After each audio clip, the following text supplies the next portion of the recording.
This story takes place in Yangzhou City on May 20, 2024. Like in all MMORPG games and Manhwa, a huge purple portal suddenly opened in the sky. A loud announcement echoed, warning that another space rift had appeared above Yangzhou. Monsters emerged from the portal and began attacking the citizens. In response, a team of humans with superpowers, much like the Avengers, arrived to confront the monsters.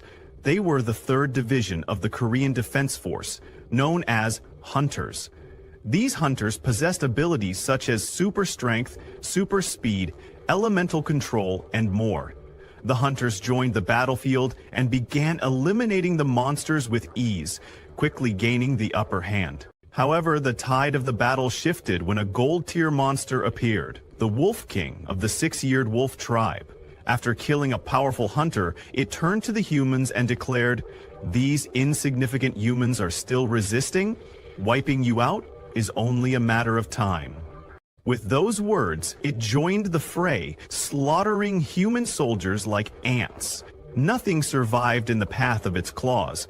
The leader of the hunters was shocked, questioning whether this was a high-level portal. The Wolf King laughed and mockingly replied to the leader. It was too late for her to understand now, but before they could engage in a battle of life and death, someone with incredible speed suddenly appeared. It was a high-ranking official who ordered the 3rd Division Hunter Group to leave the battle to him and focus on handling the others. The new high-ranking officer was Mr. Wenyuan, and just seeing him there motivated all the hunters.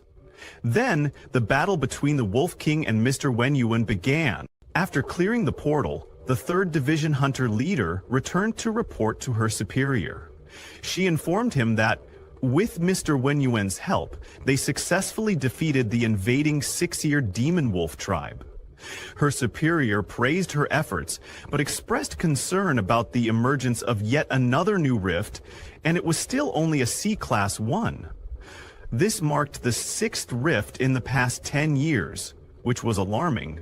At this rate, Jiangzhou wouldn't hold out much longer. However, this situation was beyond their control. The superior announced that starting this year, Wuda Martial Academy would exempt awakened individuals from cultural exams, and the academic admission score for martial artists had been cut in half.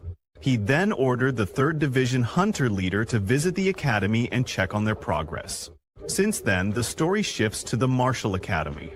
As the bell rang and the first class was dismissed, a boy looked at his friend, who was lost in his daydreams, and asked, "Why weren't you paying attention again? If you fail to get into Wuda Academy because of low academic scores, won't that be embarrassing?" Still in his dream world, his friend replied, "How great would it be to sit next to a beauty like Yanran?" The one he was talking about was Lin Yanran, the top beauty of the academy.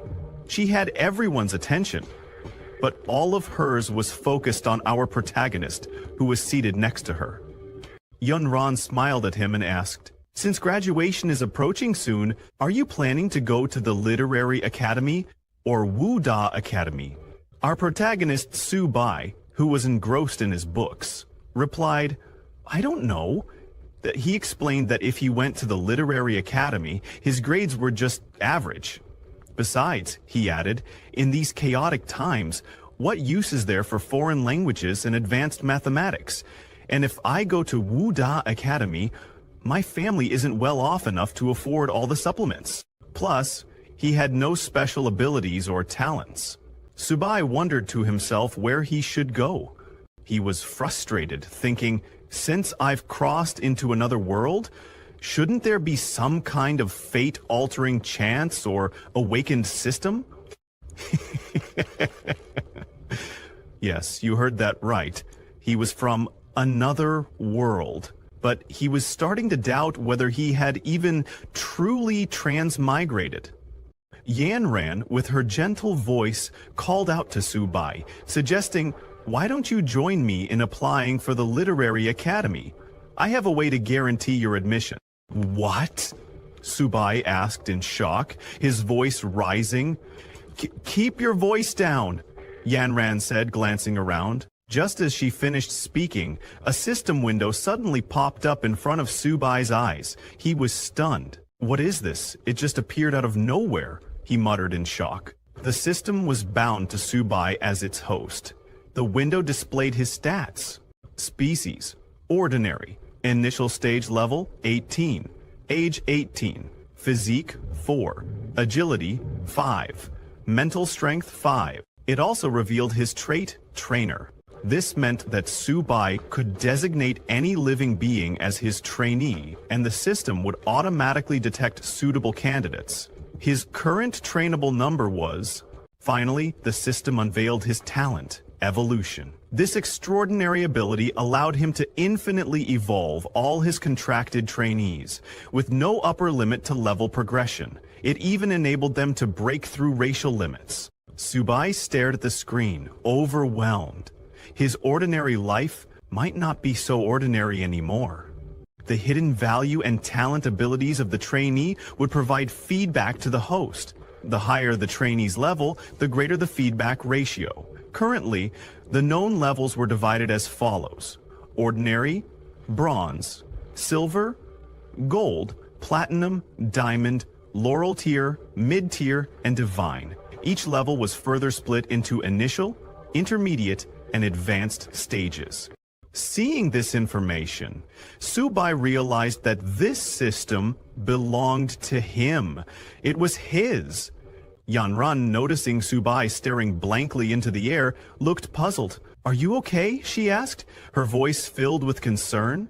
Her reaction snapped him out of his thoughts. He quickly understood that no one else could see the system but him. Trying to appear normal, Subai grabbed Yanran's hand and reassured her, "I'm fine." Yanran blushed at his touch, but the boys in the class immediately erupted in anger. "Get your filthy hands off our goddess," they yelled in unison. "You're already sitting next to her, and now this? Have you no shame?" one of them shouted. A particularly furious boy stood up and pointed at Subai. "Subai, watch how I'll teach you a lesson." Before things could escalate, a super hot teacher entered the classroom and firmly stopped him. "Enough. Everyone, calm down," she said, her voice sharp but authoritative. The boys instantly fell silent, captivated by her presence. With the room finally quiet, the teacher smiled and addressed the class. "I have some good news to share. Jiangzhou Martial Academy just announced on their website that starting with your class, awakened individuals are exempt from cultural exams and can directly enroll in the academy. Furthermore, students with preliminary martial artist physiques will have their academic requirements reduced by half." Hearing the announcement, the entire class erupted in joy. Everyone jumped with happiness, cheering at the thought that they now had a much better chance of getting into Wuda Academy. As the students began to leave, the teacher called out, "Anyone who has already awakened abilities or has a martial foundation, please come to my office to register." Hearing this, Subai thought to himself, "This is getting interesting. I've just awakened my abilities and now I'm already exempt from exams to enter Wuda Academy." Noticing Subai lost in thought, Yanran glanced at him curiously. Could he really be considering Wuda Academy? She wondered. The scene then shifted outside. Subai was walking home, blending in like an ordinary high school student.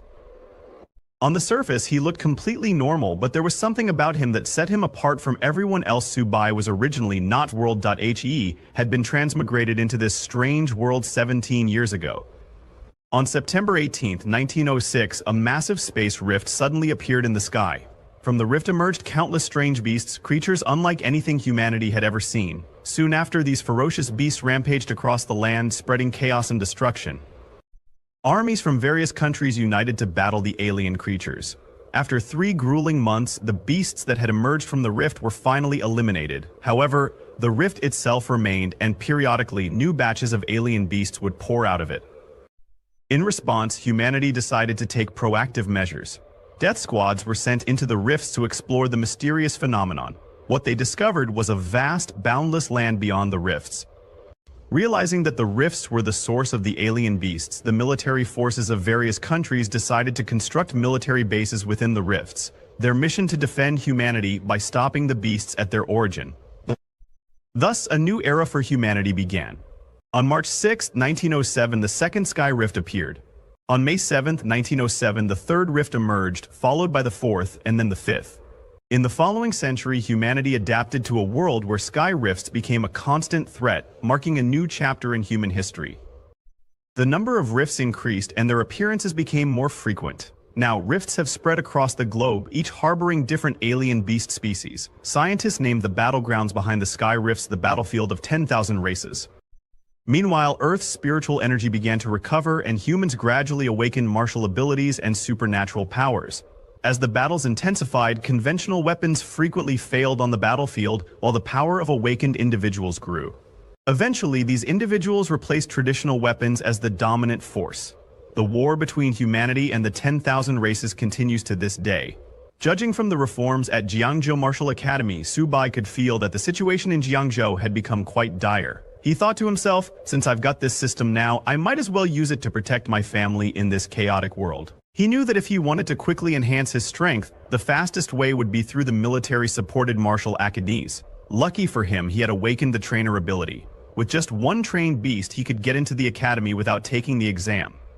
Thinking about all of this, he headed home. His first step was to get into Wuda Academy. Looking at his balance, he hoped that the 2,000 yuan he had saved over the years would be enough. When he entered a beast shop, there was no immediate reaction from the system.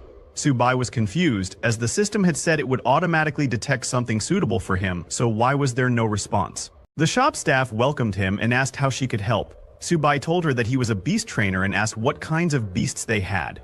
Pointing to a black cat, the staff member said, "It's pretty ordinary but high-priced. It has the bloodline of a nether cat. It can easily reach the silver rank," the staff member said, selling for 36,000. Subai was shocked by how expensive one ordinary black cat was. The staff member then showed him a 4-eared dog. It has the bloodline of the 6-eared demon wolf, selling for just 33,000. One after another, she showed him many beasts, and with every beast, the price kept increasing. The staff member then turned to Subai, asking, "Which one do you think is best for you?" But when she turned around, Subai was nowhere to be found. He had left the shop thinking, "Are they robbing me? Just because it has a little beast bloodline, it's this expensive? And where's my system? Isn't there anything suitable for me here?" Disappointed, he returned home. Just as he entered, a system notification appeared detected a suitable beginner taming creature, little turtle. The system then asked him, "If you want to tame," Subai was surprised that the system was finally responding. When he saw the little turtle's name, he turned to look at his dad's pet turtle, wondering if the system was talking about it. Immediately, the turtle's information popped up. Beast name Little Turtle, level common, initial stage bloodline. Traces of the Xuanwu turtle bloodline growth can grow infinitely, eventually slaying gods. Constitution, defense, spirit, speed, 2 ability. Turtle shell defense, evolution method, eating. Subai was shocked to see that his little turtle had profound, limitless growth, ultimately leading to the slaying of gods. He jumped in happiness, shouting, "Xuanwu bloodline, now that's more like it. How much would this be worth? I'm not trading it." No matter what, he was extremely happy. But his happiness didn't last long. Making so much noise, his sister Subai came out of her room. When she saw him holding the little turtle like that, she angrily shouted, "Subai, what are you planning to do with little 8? That's Dad's treasure." Subai quickly let go of the turtle and told her that he hadn't done anything. Just as he let go of the turtle, it immediately jumped into the grocery bag. It ate all the food from the bag in an instant. Both Subai and his sister were shocked seeing this little glutton. Subai asked Subai, "Why is this turtle eating so much? We just fed it this morning." Seeing the turtle devouring the food, Subai remembered the system notification and understood that his little turtle's appetite had increased, possibly due to evolving. He told his sister that he was going to find it some more food. Half an hour later, Subai's mother and father came home. They were shocked by the condition of the house and asked Subai if it had been robbed. In just half an hour, the little turtle had eaten all the food from the house and was now chasing Subai for her last snack. Subai's father was too shocked and asked, "Is this our little turtle? Can turtles run this fast?" Subai then explained what was happening. The whole house had been turned upside down in just half an hour. This situation made Subai think that his mom and dad were already having a hard time as it was. He decided it would be better not to tell them that little 8 was a bottomless pit. He decided to figure this out on his own. On the other hand, after eating everything in the house, the little turtle finally stopped. Subai was very angry with it, but as the little turtle was satisfied, something unexpected happened. Suddenly, a huge robotic turtle form emerged from its body. Subai was shocked and asked, "Is this glutton finally full? Or is it about to awaken its bloodline?" The scene then shifts to the next day. Little Turtle's explosive growth came and went. But the Xuanwu bloodline still hadn't awakened, and Little Turtle had started eating even more. That's why Subai had come back to the pet shop again. As he entered, he saw that there were already 2 customers inside. When the shop staff saw Subai, she asked if he had decided on something. He told her that he wasn't here to buy this time. Moving closer to the staff member, he whispered, "I have exotic beast blood. Are you guys buying?" The staff member was shocked and asked him to confirm if he really had exotic beast blood. When one of the customers overheard the words beast blood, he immediately excused himself and walked over to Subai. The man was the boss of the shop. He told the staff member to leave it to him and go take care of something else. The boss then approached Subai and said, "Young man, come this way. Let's sit down and have a chat. You said you have exotic beast blood. Do you mind if I examine it?" Subai handed over the beast blood and said, "Go ahead." When the pet shop boss smelled the blood Subai gave him, he was shocked. "It's really exotic beast blood and high quality too," he exclaimed. The boss then asked, "How much do you want for it?" Subai thought for a moment.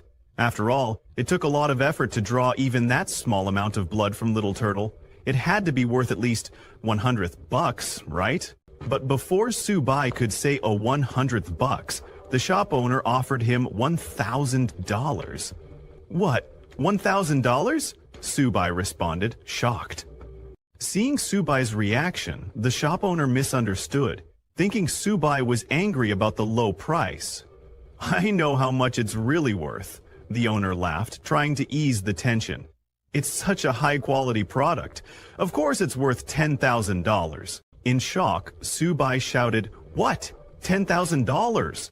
The shop owner, once again, misunderstanding, thought Subai was upset about such a low offer and quickly raised the price to $15,000. Subai, stunned, covered his mouth in disbelief, thinking, "Who would have guessed that Little Turtle is so valuable?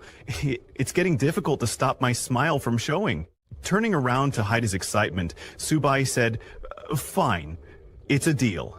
If not for the fact that I need the money, I really wouldn't want to sell it at all." After sealing the deal, he left the shop. The shop owner personally walked him out, saying, "Take care, young friend. If you come across such good stuff again, you're always welcome to look for me," the shop owner called out as Subai walked away. Looking at his balance, Subai couldn't help but feel extremely happy. He never thought that exotic beast blood would be worth so much. 15,000 just fell into his lap like that. Little Turtle can be proud of itself this time. As he walked, Subai's phone suddenly rang. It was Teacher Lee. She told him that the results for cultural studies had just been released, and there was also an important... She asked him to please drop by the school that afternoon to fill out his application form and not to be late. Subai tried to ask Teacher Lee what the important announcement was, but she simply told him to come to school and find out. Subai waited for a response, but there was no reply. Well, it wasn't that she didn't reply. It was because of Subai's crappy phone, which had no signal, again. While talking, Subai didn't notice that he had walked into an alleyway. Suddenly, a system warning notification popped up in front of Subai, telling him that there were 3 people with great ill. They were currently within 10 meters, and he was advised to be cautious. Enemy 1's level beginner cultivator, enemy 2's level ordinary person, enemy 3's level ordinary person. Subai was shocked when he saw the notification. When he turned around, he saw 3 men already standing behind him, each holding a weapon. Subai realized that he had been marked by thugs. The leader of the thugs was the same man Subai had seen in the pet shop talking to the shop owner. The thug leader sneered at Subai and ordered him to hand over his things. Judging from the attitude of the boss at the exotic pet shop, Subai was furious. Why am I so unlucky? He thought the thugs clearly believed he must have something valuable on him. He told them, "I went into the exotic pet shop to sell something, not to buy," but Subai had no intention of handing over any money. He thought, "If it's just a beginner cultivator level, I do stand a chance." The thug leader sneered and demanded, "Just hand over the money." Then Subai, pretending to comply, said, "Fine, I'll hand over the money." He reached into his bag and pulled out Little Turtle, instructing it, "Retract into your shell." Immediately, Little Turtle withdrew into its shell, and with a swift motion, Subai threw it like a rock at the thug leader. The thug leader, furious, swung his baseball bat to defend against the unexpected attack. "You little bastard," he shouted, but before. The thug leader tried to react, but Subai was faster. With a swift move, he kicked the thug leader in the balls, causing him to collapse to the ground in pain, unable to recover. The other thugs were stunned, their eyes wide as they saw their leader crumple in agony. Furious, they charged after Subai, shouting, "How dare you touch my boss!"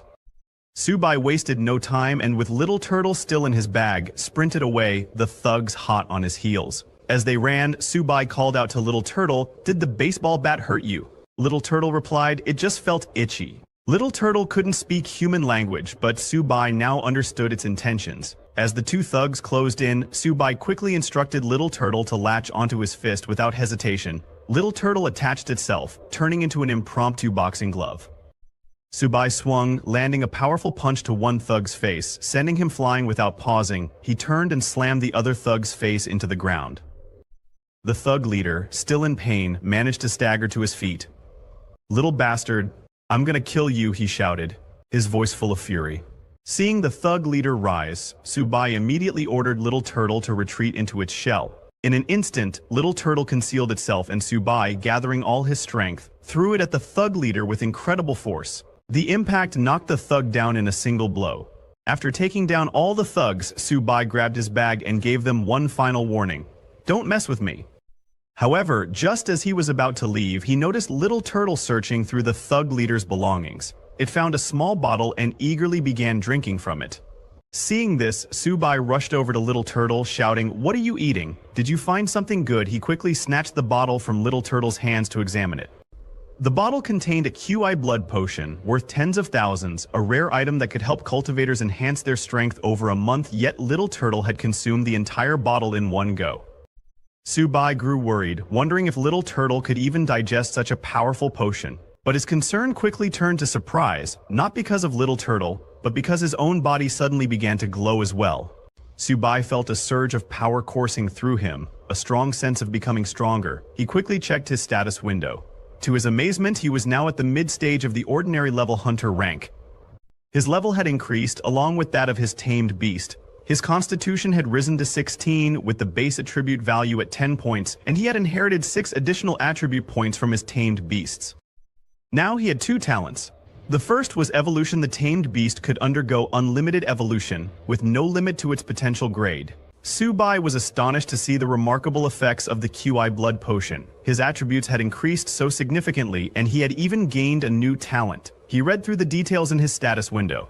The evolution talent meant his tamed beast could evolve without limits, even reaching the mythical grade. The higher the grade of the beast, the greater the attributes and talents inherited by Subai. The second talent, Turtle Skin Defense, consumed a certain amount of physical energy to activate. When triggered, a layer of turtle skin would cover Subai's body, significantly enhancing his defense. What amazed him even more was that while only he had leveled up, his little turtle had leveled up as well. The turtle's grade had reached the mid-stage ordinary level. The Xuanwu bloodline had not yet fully awakened, but once the beast reached the bronze grade, its bloodline would partially activate, greatly increasing its attributes. From its previous average attributes of 2, Little Turtle's stats had improved dramatically. Its constitution had reached 32, defense 38, and both agility and spirit were now 10. Little Turtle now had 2 talents.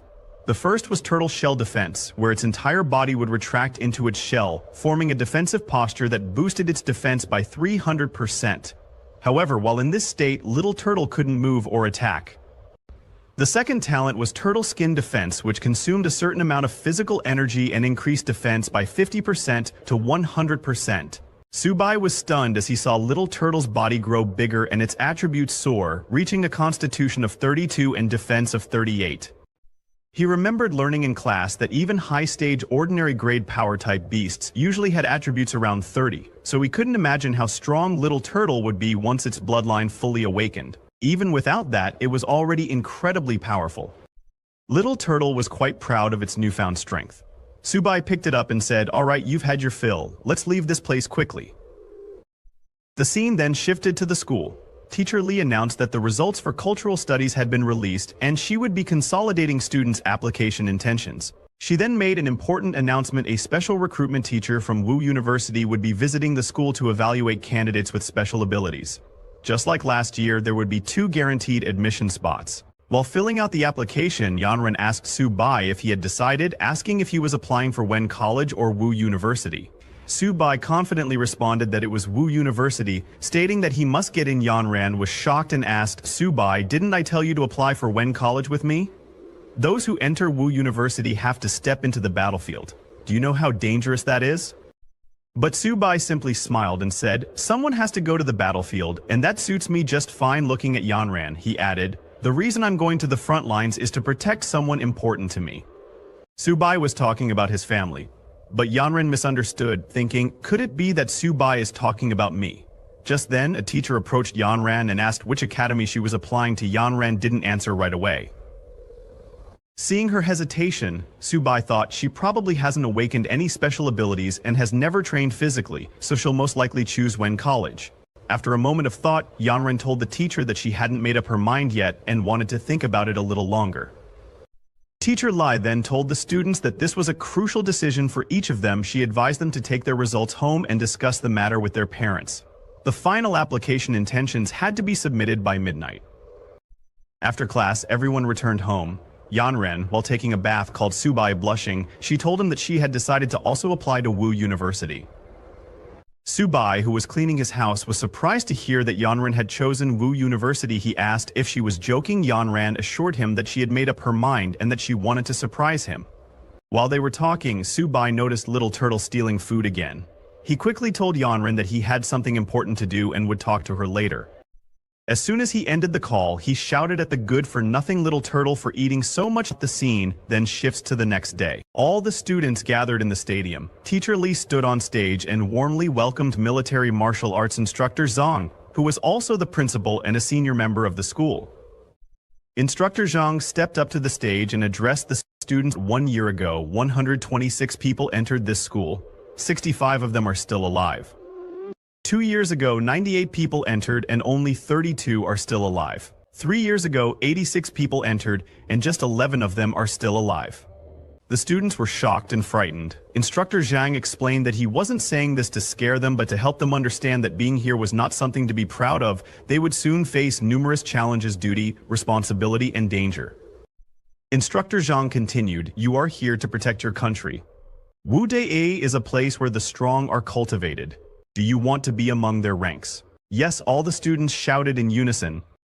Instructor Zhang smiled and said, very good. I look forward to your performances in the examination. After the speech, all the students began returning to their classes, but Teacher Lai called Subai over to stop him. Teacher Li and Instructor Zhang approached him. Subai, confused, asked if there was an issue. Instructor Zhang asked, are you Subai? Yes, that's me, Subai replied. Instructor Zhang then informed him that a space had been reserved for him at Wuda. He told Subai to head there immediately and prepare for the entrance examination.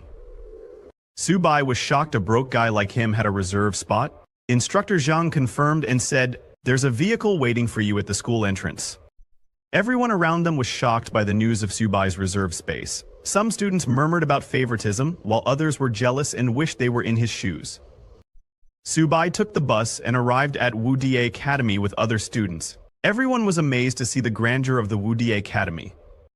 An instructor was already waiting at the entrance and instructed the students to follow him. As they walked, the students noticed a massive rock pillar standing in the middle of the academy. The instructor explained that it was the school's motto. Subai was in awe of the grand symbol. The instructor then led them to collect their uniforms and took them to the dormitories. Upon arriving at the male dormitories, the instructor informed them that they could rest for a while and change into their uniforms. He added that someone would soon announce the time for the examination. Subai then went to his room, number 303, and as he approached, he heard a voice from inside saying, in the early stages of martial arts training, resources are the most important. Subai announced his arrival, but there was no response. Inside, there were 3 roommates. A red-haired boy, Han Jaigang, took out a bottle and proudly said, my father managed to purchase 3 drops of extremely rare monster blood from U Mountain. He had an experienced pharmacist turn it into 3 bottles of top-quality medicine. This isn't something you see every day. The other 2 boys were amazed, one asking, is this what a rare monster's blood looks like? I've never seen anything like that. The second boy added, I've bought similar products, but it's my first time seeing something like this. At that moment, Subai entered the room and introduced himself as the new occupant of dormitory 303. Han Gang looked up and said, "So you're Subai?" "Everyone's here." He then introduced the other two boys as Tao Jiajun and Fan Kon. Subai replied, "It's nice to meet you all." Han Gang smiled and reassured him, saying, "No need to be so polite, we're dorm mates." After all, he then asked Subai to take a look at the rare monster's blood. Proudly, Han Gang explained that his father had sent people all over the country to acquire it. When Subai heard U Mountain and 3 drops, he wondered if it could be the same blood he had sold to the pet shop owner.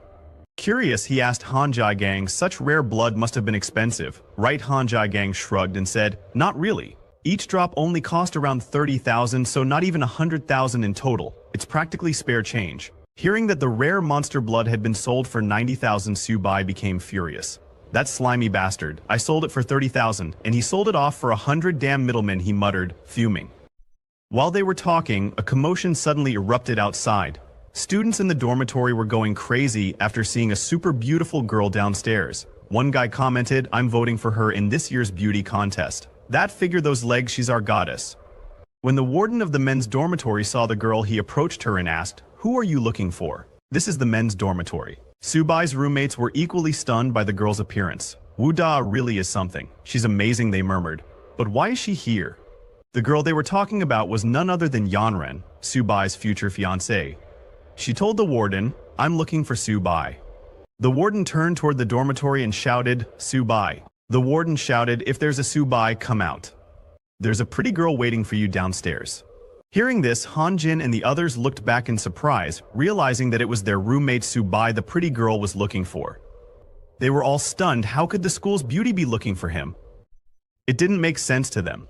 Fan Kao commented, "Brother Subai might be more than he seems." When Subai went downstairs, Yanren complimented him, saying, "Subai, that uniform suits you." She moved closer to him and adjusted his clothes, adding, "Now you look even more handsome." Subai blushed, flustered by how close she was. As Yanren helped him adjust his clothes, all the boys in the dormitory became incredibly jealous, shouting, "Die, you bastard. Don't lay a finger on our goddess." Yanren then mentioned the reserve spot and asked, "You're not angry, right?" Subai told her, "I'm not angry, but I had planned to take the test myself." He gently patted her head and added, "Still, you did it for me, so thank you." Yanren laughed, saying, "I was worried you'd be angry, but instead you're thanking me." She then handed him a bag and said, "The entrance exam is the day after next. I prepared some pills for you." Subai was surprised and told Yanren that she had already helped him enough and should save those things for herself. However, Yanren ignored his protest, said goodbye, and ran away. Back at the dormitory, the other students were furious and exclaimed, "Who is this guy? Did he touch her head? Find out who he is. He's clearly fighting for her heart." When Subai returned to his room, Han Jin and the others began calling him brother with newfound respect, which surprised him. They started massaging him and asking about the mysterious girl. Who was that goddess, they inquired. Confused, Subai asked, "What goddess?" While massaging him, Jinjin said, "Brother, you're too humble. We're talking about the goddess you were just speaking to." Subai explained that they were high school classmates.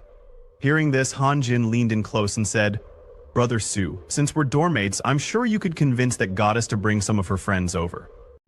Subai hesitated to reply. Seeing his hesitation, Han Jin suggested, "Since it's Subai's first time meeting us, we should take him out for a good dinner and have a chat." Without waiting for Subai's response, they finalized the plan and told him to rest up and get ready to go out at night. Then they all left the room. Watching them decide everything on their own, Subai chuckled to himself and said, "These brothers are really interesting." He then picked up his bag and took out the little turtle, telling it to come out and get some fresh air. Afterward, he checked the bag Yanren had given him. Inside, he found a blood essence potion. The moment the little turtle saw the potion, its eyes lit up with excitement. Seeing the turtle's reaction, Subai laughed mischievously and asked, "Do you know what you need to do after eating this?" The little turtle, terrified by Subai's demonic expression, shrank back nervously. Later that evening, Subai and his 3 roommates went to a hotel together. Seeing the hotel, Subai asked Han Jin, "Don't you think coming to such a high-end place is a bit too much?" Han Jin laughed and replied, "Just focus on enjoying yourself and leave the rest to your brothers." Once they were seated in the room, Han Jin raised his glass and said, "I, Han Jin, feel extremely lucky to have met you brothers here at Wuda, especially someone as amazing as Brother Su. A toast to all of you." Subai gestured for them to sit and said, "Since we're all dormmates, there's no need to be so formal." After everyone settled down, Subai told Han Jin, Lin Yanren and I were high school classmates, so I should be able to get her to introduce some of her friends. But we can talk about that in the future. Then Subai turned to Han Jin and said, actually, I need your help with something. Han Jin asked curiously, what do you need help with? Subai took out a vial of red blood potion and placed it on the table.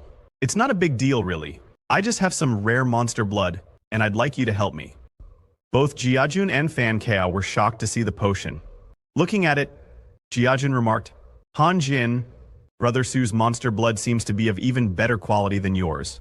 Han Jin examined the potion carefully and said to Subai, this blood is better than anything I've ever seen. Han Jin then took out his smartphone and said, this blood is way too rare. I'll call my father now and have him send someone over. Subai quickly interjected, there's no rush, let's have our meal first. But Han Jin had already dialed the number. When his father answered, he immediately started nagging, Little Jin, you've blown through your pocket money again. I sent you to Wuda to grow stronger, not waste your time and money. Han Jin cut him off and said, I'm not asking for money, Dad. This is serious. Han Jin continued, my classmate has 7 drops of precious, rare monster blood that he wants to sell. It's even better quality than the 3 drops you got last time. I couldn't decide on a price. What? 7 drops? His father exclaimed in shock. Are you sure it's better quality than what I got before? Han Jin replied confidently. Why don't you come and see for yourself? Hearing his son's certainty, his father said, all right, send me your address. I'll send Master Kao over immediately, Han Jin's father said. An hour later, Han Jin's father arrived with Master Kao. When Master Kao examined Subai's monster blood, he remarked in awe, this is simply exquisite. This is the purest monster blood I've ever seen, with the highest energy content. I could create incredible things with this. Han Jin's father, skeptical, asked, Master Cao, aren't you exaggerating a bit? Master Cao shook his head firmly, not at all. Even if I used the best equipment available, the value of this blood would only increase. Han Jin was amazed and exclaimed, damn! Brother Su, who knew your monster blood was this overpowered? Master Tao approached Subai with respect and said, young man, what's your price for this monster blood? Subai replied calmly, my friend said this blood can't be sold for money. It can only be exchanged for blood essence of equivalent value. Hearing this, Han Jin's father spoke up. Subai, since you're classmates with Little Jin and I'm your senior, I wouldn't dream of shortchanging you. I'll take it all and give you 14 bottles of blood essence in return. How does that sound? Han Jin's father asked Subai, agreed, and thanked him. Han Jin's father smiled and then asked, Subai, would you consider joining the Han family? We would provide you with resources for free. Subai thanked Han Jin's father for the generous offer, but replied, I'm not planning on joining any family for now. Han Jin's father frowned slightly and said, you should reconsider. He began to put pressure on Subai to change his mind. Suddenly, a loud voice came from outside. It was Yanran. She opened the door and said firmly, Subai already said he doesn't want to join any family, so no one is allowed to force him. Her anger was evident as she glared at Han Jin's father. Do you understand? She asked sharply. Subai was surprised to see Yanran there and asked, Yanran, why are you here? Yanran replied, I came to settle my own issues but didn't expect to run into you here. Seeing Yanran's attitude, Han Jin's father became angry, but before he could say anything, Master Chow stepped in to stop him. Recognizing Yanran, Master Chow leaned toward Han Jin's father and whispered about her background. Han Jin's father's expression changed instantly. Shocked and scared, he looked at Yanran with newfound respect and decided to back down. Han Jin's father immediately explained to Yanran, it's just a misunderstanding. Subai and my son are classmates and good friends. Hearing this, Yanran calmed down and turned to Subai, asking, Are you heading back to school? Let's go together. Since Subai had finished his business, he agreed. He bid farewell to everyone and left with Yanran. As they were leaving, Han Jin called out from behind, "Yanran, I'm going back to school too." He was about to follow them, but his father stopped him. Han Jin's father said firmly, "Han Jin, focus on building a good relationship with Subai. The future of our Han family might rest in his hands, but as for Lin Yanran, make sure to maintain a very safe and respectful distance from her." Han Jin was stunned. He hadn't realized that both his brother Su and the goddess Yanran were truly that remarkable. 2 days later, at the military training field of Marshall University, all the freshmen gathered on the university ground. Instructor Zhang addressed the students, saying, "Over the next few days, all of you will participate in freshman special training. The location for this training is the battlefield of all races."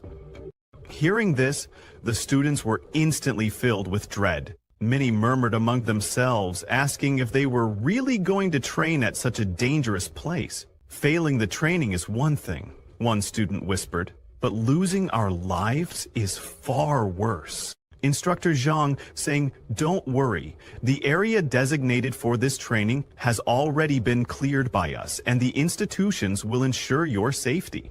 He continued, "Next, you will be divided into classes of 50. Each class will be led by a bronze-level instructor who will act as your homeroom teacher. The homeroom teacher will assign you your training tasks. I wish all of you a victorious return." After the announcement, Yanran came running to Subai, her face glowing with excitement. She exclaimed, "Subai, did you hear that?" Yanran excitedly told Subai, "We've been assigned to the same class." Hearing this, Subai smiled and asked, "Did you arrange this on purpose?" While they were talking, a female instructor suddenly appeared and called out, "Class 8, gather up!" Class 8 was the group that included Yanran Subai and his roommates. The red-haired instructor introduced herself as Liao Yushin, their special training instructor. All the boys in the group were in awe, going crazy over how stunningly beautiful she was.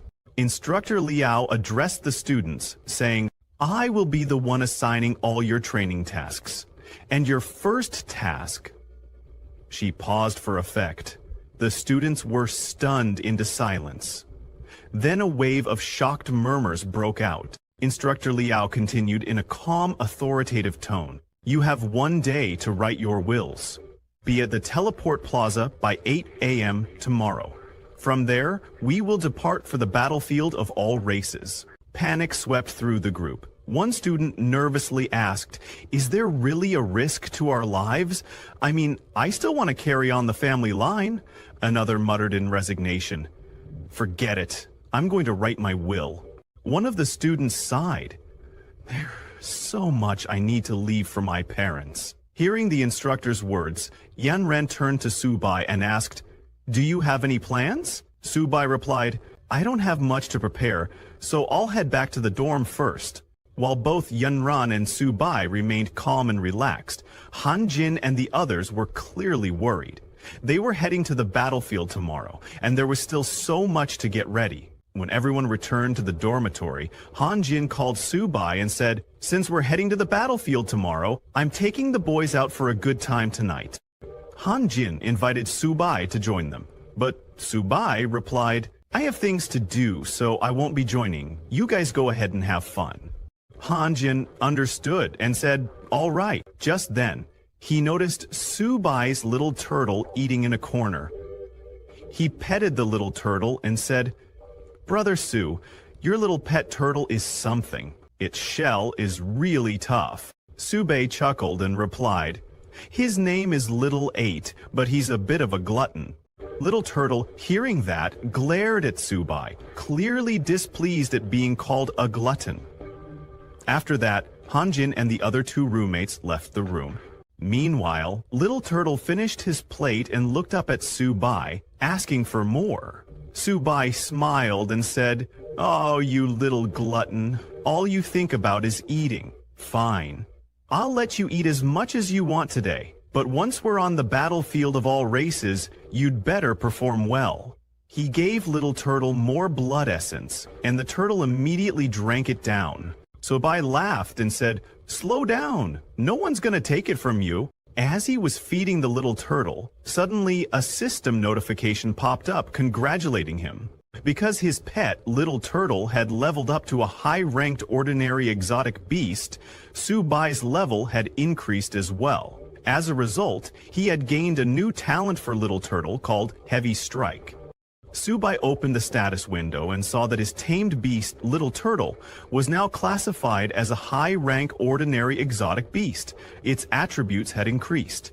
Little Turtle's physical strength was now 64, defense was 78, agility was 20, and mental strength was 20. It now had 3 talents: Turtle Shell Defense, Turtle Skin Defense, and Heavy Strike. The new Heavy Strike talent consumed a certain amount of stamina, but increased attack power by 100% to 200%. The more stamina consumed, the stronger the attack. After that, Subai checked his status window and saw that he had also leveled up to high-rank ordinary. His physical strength was at 28, with 15 being base strength and 13 points inherited from the beast.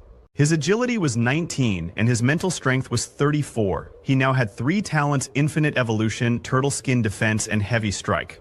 The new talent, Heavy Strike, was the same as Little Turtle's and consumed stamina to enhance attack. Subai was surprised and admitted that the Blood Essence sure was effective. Little 8 leveled up again, and the stat boosts were insane. He looked at Little Turtle and said, "Nice Little 8. When we get to the battlefield of all races, let's go all out together." Now both Subai and his little turtle were ready for the battlefield the next day. All the students gathered in the field. The instructors reported to the chief instructor that all trainees were geared up and ready for battle.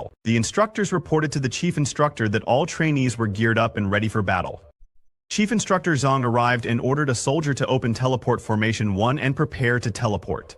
The teleportation formation opened, ready to send the students to the battlefield of 10,000 beasts. Seeing such a huge The students were all amazed by the teleportation formation, saying only Martial University has something like this. Yanren was very worried about Subai and told him to be careful once they were on the battlefield of all races.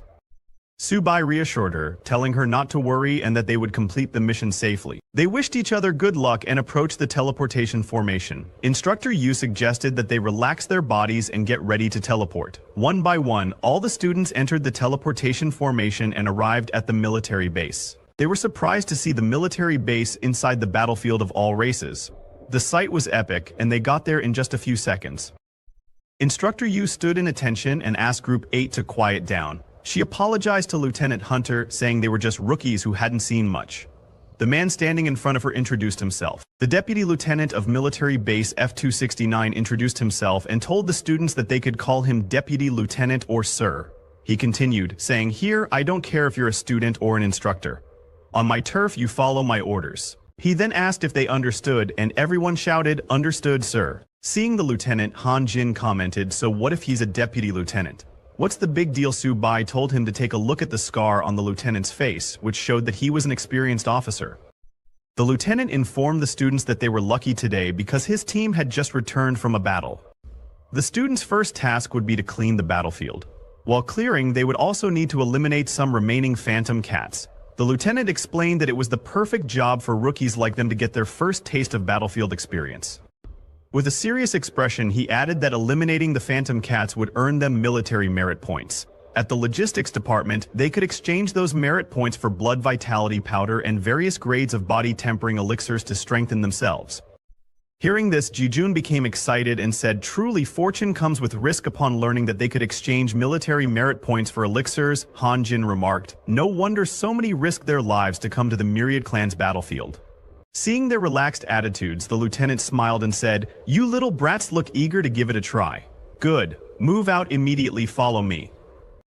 Everyone got excited to hear that. While following the lieutenant, Subai thought to himself that he needed to gather enough military merit points to exchange for those elixirs. That way Little 8 would have a feast as well. The lieutenant first led them to some injured soldiers and explained that these were the wounded, just back from the battlefield. Seeing the injured soldiers, Jiajun asked if they had all been injured while dealing with the phantom cats.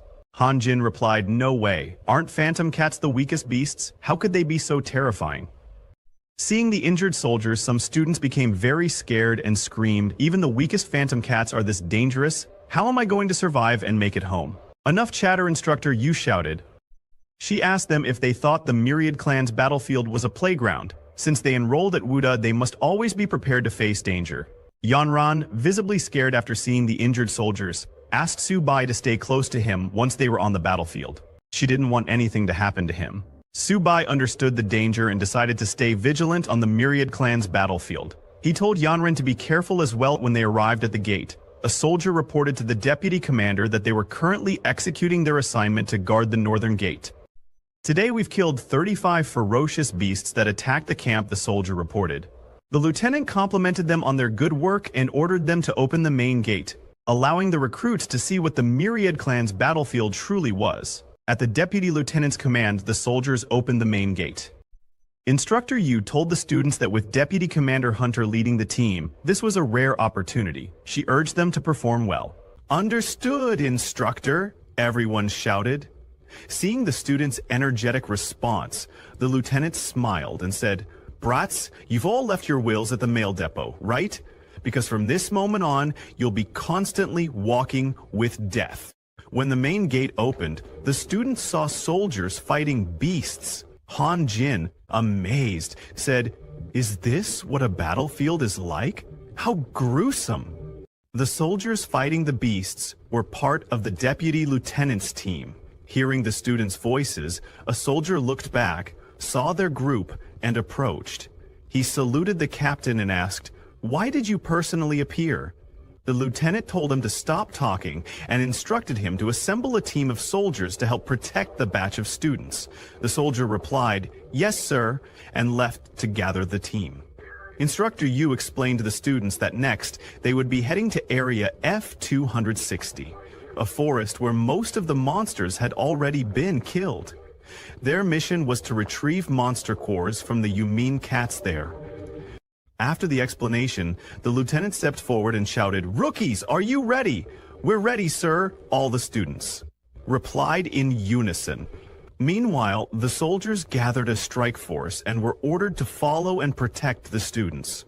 As they began moving, the leader of the strike team approached Instructor Yu and told her to relax, saying that clearing out a battlefield wasn't dangerous. He added that sending these newbies to the front lines would be like sending a bunch of nobodies, and he laughed, claiming it would be too wasteful. He then turned to Captain Fu and asked, "Why are you personally leading the team?" Captain Fu replied, "Strike team. Leader, you talk too much. Don't ask unnecessary questions," the captain snapped. Hearing this, the strike team leader stopped. Instructor Yu thanked Captain Fu for his help, to which Captain Fu replied, "It's nothing. These students are all warriors on the battlefield. It's my duty to protect them." Meanwhile, at Dedu, the highest military command post in all of Long, a soldier rushed to report an urgent issue to a senior officer. He handed over the latest report from the battlefield of all races. "A large horde of monsters has broken through our defenses," he informed the officer. Currently, 12 powerful individuals from the Yumin Cats tribe, all of them golden ranked, are attacking 12 military camps to the southwest, ranging from Dun 128 to Dun 140, the soldier reported. The senior officer instructed him, "Ascertain the direction the monsters are moving and send word to the other camps to prepare for an attack." The new students of Wuda are entering the battlefield to practice their skills.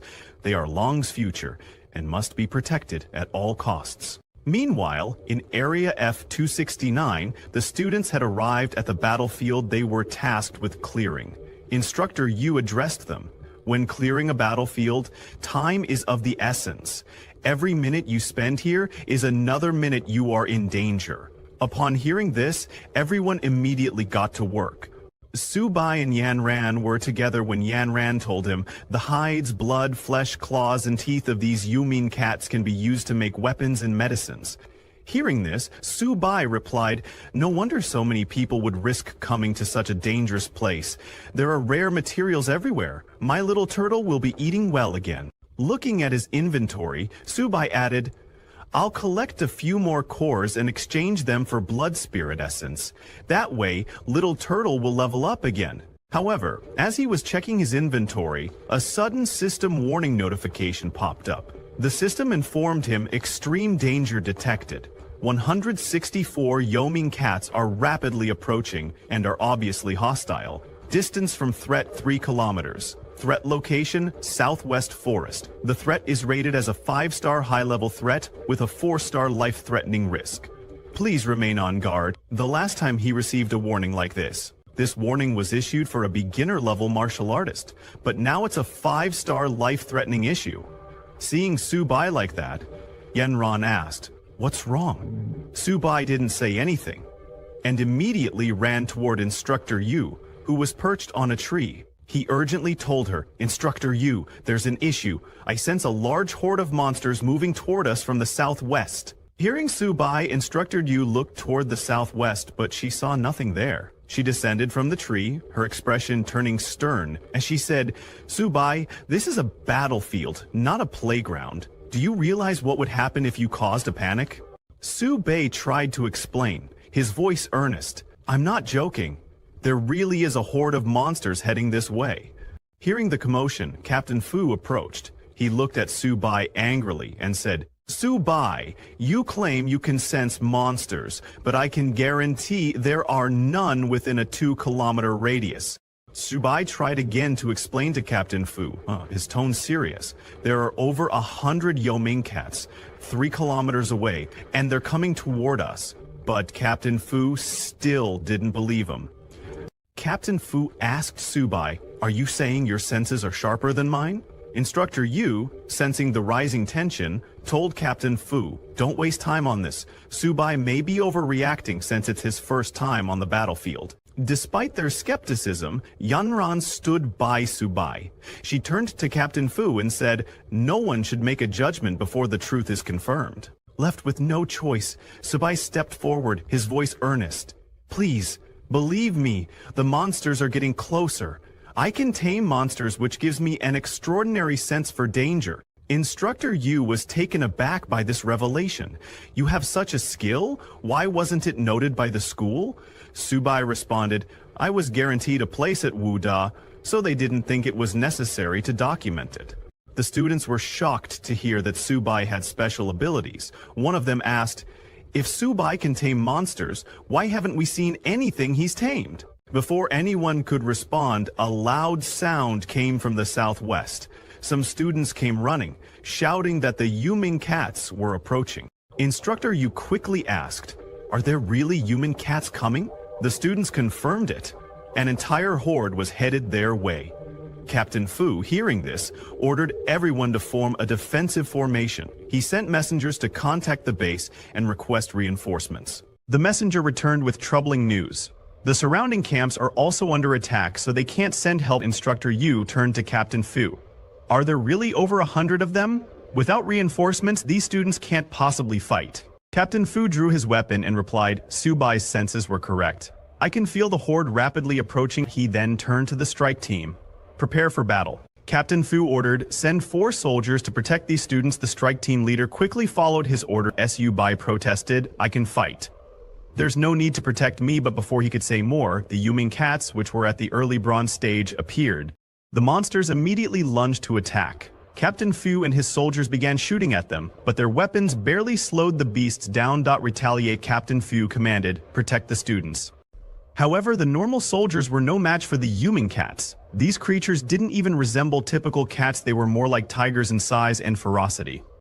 Captain Fu and the instructors fought fiercely and managed to kill several of the Yuming cats, but they knew this battle would be far from over. "Stay in your defensive formation," Captain Fu ordered.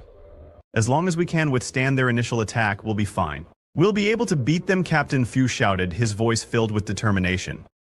As the battle raged on, some of the Yuming cats managed to slip past the defenses and lunge toward the students. The strike team leader shouted, "Watch out." Seeing the monsters approaching, the students quickly raised their shields. In unison, they chanted with unwavering resolve, "By the honor burning in my chest, my country will never fall." As the students chanted, their bodysuits began to shine, and a magical formation started to form around them. But before the Yuming cats could reach the students, 2 figures at the back stepped forward and began shooting the monsters. The first was Zhang Mani, an early bronze stage hunter. She told her partner, Luo Yang, that he only needed to keep the monsters restrained while she would take care of shooting them down. Luo Yang, also an early Bronze Stage hunter, skillfully wielded his long sword, cutting through the monsters as they advanced. Luo Yang, seeing Zhang Manny in action, smirked and told her, "It's just a bunch of cats, nothing to be scared of. I'll handle them." Instructor Yu recognized the two students Zhang Manny, the deadly archer, and Luo Yang, whose divine strength was widely acknowledged. She couldn't help but comment, "This batch of students is impressive." Subai was amazed by their power and appearance, feeling somewhat inferior since his only weapon was Little Turtle. Watching Manny and Luo Yang in action, all the students were excited. Jiajin whispered, "This guy is seriously powerful. He looks even more formidable than Brother Su."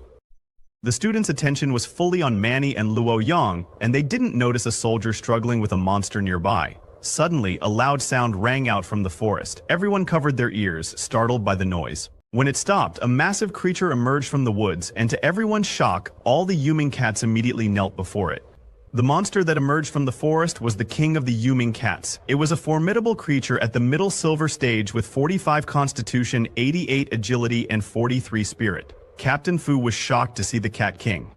He couldn't understand why such a powerful silver stage creature would appear here. He immediately ordered the messenger to contact the base and request reinforcements. Meanwhile, Manny and Luo Yang, unaware of the true strength of the creature, charged at the Cat King.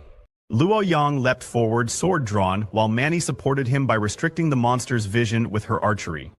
However, when Instructor Yu saw them charging at the silver stage monster, fear gripped her, and she screamed, "Manny, Luo Yang, come back now." "This is a silver stage monster, not your plaything," Instructor Yu shouted, but it was already too late. The king of the Yuming cats made its move, striking with its claws. In one swift attack, it took down both Manny and Luo Yang. They fell to the ground, weapons lost, and lay helpless. Instructor Yu immediately shouted for them to come back, but Captain Fu, seeing the situation unfold, told her it was too late. He ordered his soldiers to provide cover fire. The king of the Yuming cats leaped again, aiming to strike at the soldiers before it could reach them. Something green and shining zipped through the air at incredible speed, hitting the Cat King squarely in the face, sending it flying. Everyone was confused, unsure of what just happened. The green object was Subai's little turtle. Shocked, the students began asking what it was. Instructor Yu quickly explained that it was Subai's beast, and Hanjai gang, recognizing it, immediately confirmed, "That's Subai's turtle." Subai stepped forward, positioning himself in front of Manny and Luo Yang to protect them. As expected, he said, "This entrance is still a bit awkward." He introduced himself as Beast Tamer Subai, with the little turtle as his beast. He then told Manny and Luo Yang to handle the smaller monsters while he dealt with the Cat King. The other students were stunned by the sight of Subai and his turtle. They couldn't believe that the Cat King had been knocked away by a turtle. Yanran was particularly happy to discover that the turtle was actually Subai's beast. As the king of the Yuming cats stood up, Subai commanded his little turtle to show the wild cat what it could do. With lightning speed, the little turtle charged at the king of the Yuming cats. Manny, watching in disbelief, asked, "How is Subai's turtle running so fast? Is that really still a turtle?" Captain Fu, still shooting Yuming cats, was equally surprised by the speed and power of the little turtle. He hadn't expected Subai to possess such strength. Instructor Yu, who was fighting beside Captain Fu, commented, "I didn't expect this either. Subai's beast taming is certainly unique." Captain Fu turned to the students and commanded, "Since Subai has already distracted the Cat King, you should attack and clear out the nether cats." At his command, the students immediately began to eliminate the remaining Yuming cats. Meanwhile, the king of the Yuming cats, enraged by the little turtle's attack, used demonic flames to strike it with its claws. The flames hit the little turtle's shell, but instead of being injured, the Cat King lost all its claws. The little turtle had used its shell defense, which increased its defense by 300%. Captain Fu was shocked to see a normal grade creature withstand the Silver Cat King's crushing claws. He was amazed by the little turtle's insane defense, but he knew this wasn't the time to be stunned. Now's not the time to be shocked, he thought. He immediately moved towards the king of the Yuming cats, ordering his soldiers to cover him. "While the Cat King is occupied, I'm going to finish it." As the king of the Yuming cats was distracted by the little turtle, Captain Fu sneaked up behind it. Aiming for its weak spot, the abdomen, he lunged with his fire sword, telling the beast, "Prepare to die." The king of Yuming cats screams in pain. It uses its tail and strikes Captain Fu, sending him flying. Captain Fu misses the opportunity to attack its abdomen. When he falls to the ground, he immediately charges at the king of Yuming cat, shouting, "Once more, beast! It's either you die or I live." Seeing Captain Fu charging at the king of Yuming cats, Subai tells Little Turtle to use its ultimate move. Hearing that, Little Turtle's body starts shining, and it begins spinning. Jiazhun and Fan Chao are confused, wondering what this ultimate move is, and why the turtle is spinning in place. While they are still confused, Subai runs towards the spinning Little Turtle. He had read in a book that the Cat King's weak spot is its abdomen. He kicks Little Turtle like a football, aiming at the Cat King's abdomen. Little Turtle shoots towards the Cat King like a bullet at high speed. Before the Cat King can injure Captain Fu, Little Turtle hits it in the abdomen with solid impact. The attack sends the Cat King flying far away. After hitting the Cat King, Little Turtle landed like a superhero. Captain Fu was shocked that Subai actually hit the weak spot. He moved farther to see if the Cat King would survive this. On the other hand, the Cat King was bleeding heavily, but somehow managed to stand up again. It roared very loudly, looking at the sky, and then fell. Finally, the Cat King died. Seeing the Cat King dead, everyone jumped in happiness. The Cat King had been defeated. Captain Fu, though very injured, asked in disbelief if they had really won. Yanran came running and hugged Subai tightly, saying, "Subai, you're amazing! You defeated the golden level Cat King!" Subai was surprised by the sudden hug from Yanran. Everyone gathered around Subai, praising him and saying he was incredible. Jiajun asked Subai where he got the turtle, saying he wanted one too. While they were busy talking, Little Turtle saw an opportunity and began searching the Cat King's body for something to eat. To its luck, it found a yellow beast core. It got very excited upon seeing the yellow stone and was about to eat it, but before it could, Subai noticed it. He shouted, asking Little Turtle what it was sneaking off to eat now. But before he could get there, Little Turtle ate the yellow beast core. Subai was angry, but suddenly a black shadow appeared in the sky. Seeing this, everyone became confused, asking, "What's that in the sky?" But Captain Fu immediately recognized it and told the others that it was dangerous.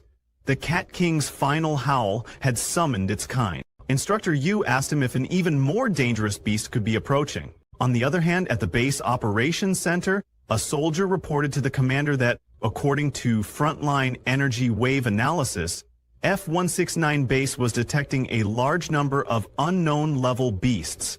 It had become very dangerous. This is the same base where Subai is. Suddenly, the commander received news that Hulin's daughter, Yanran, was among the group of trainee students at base F-2679.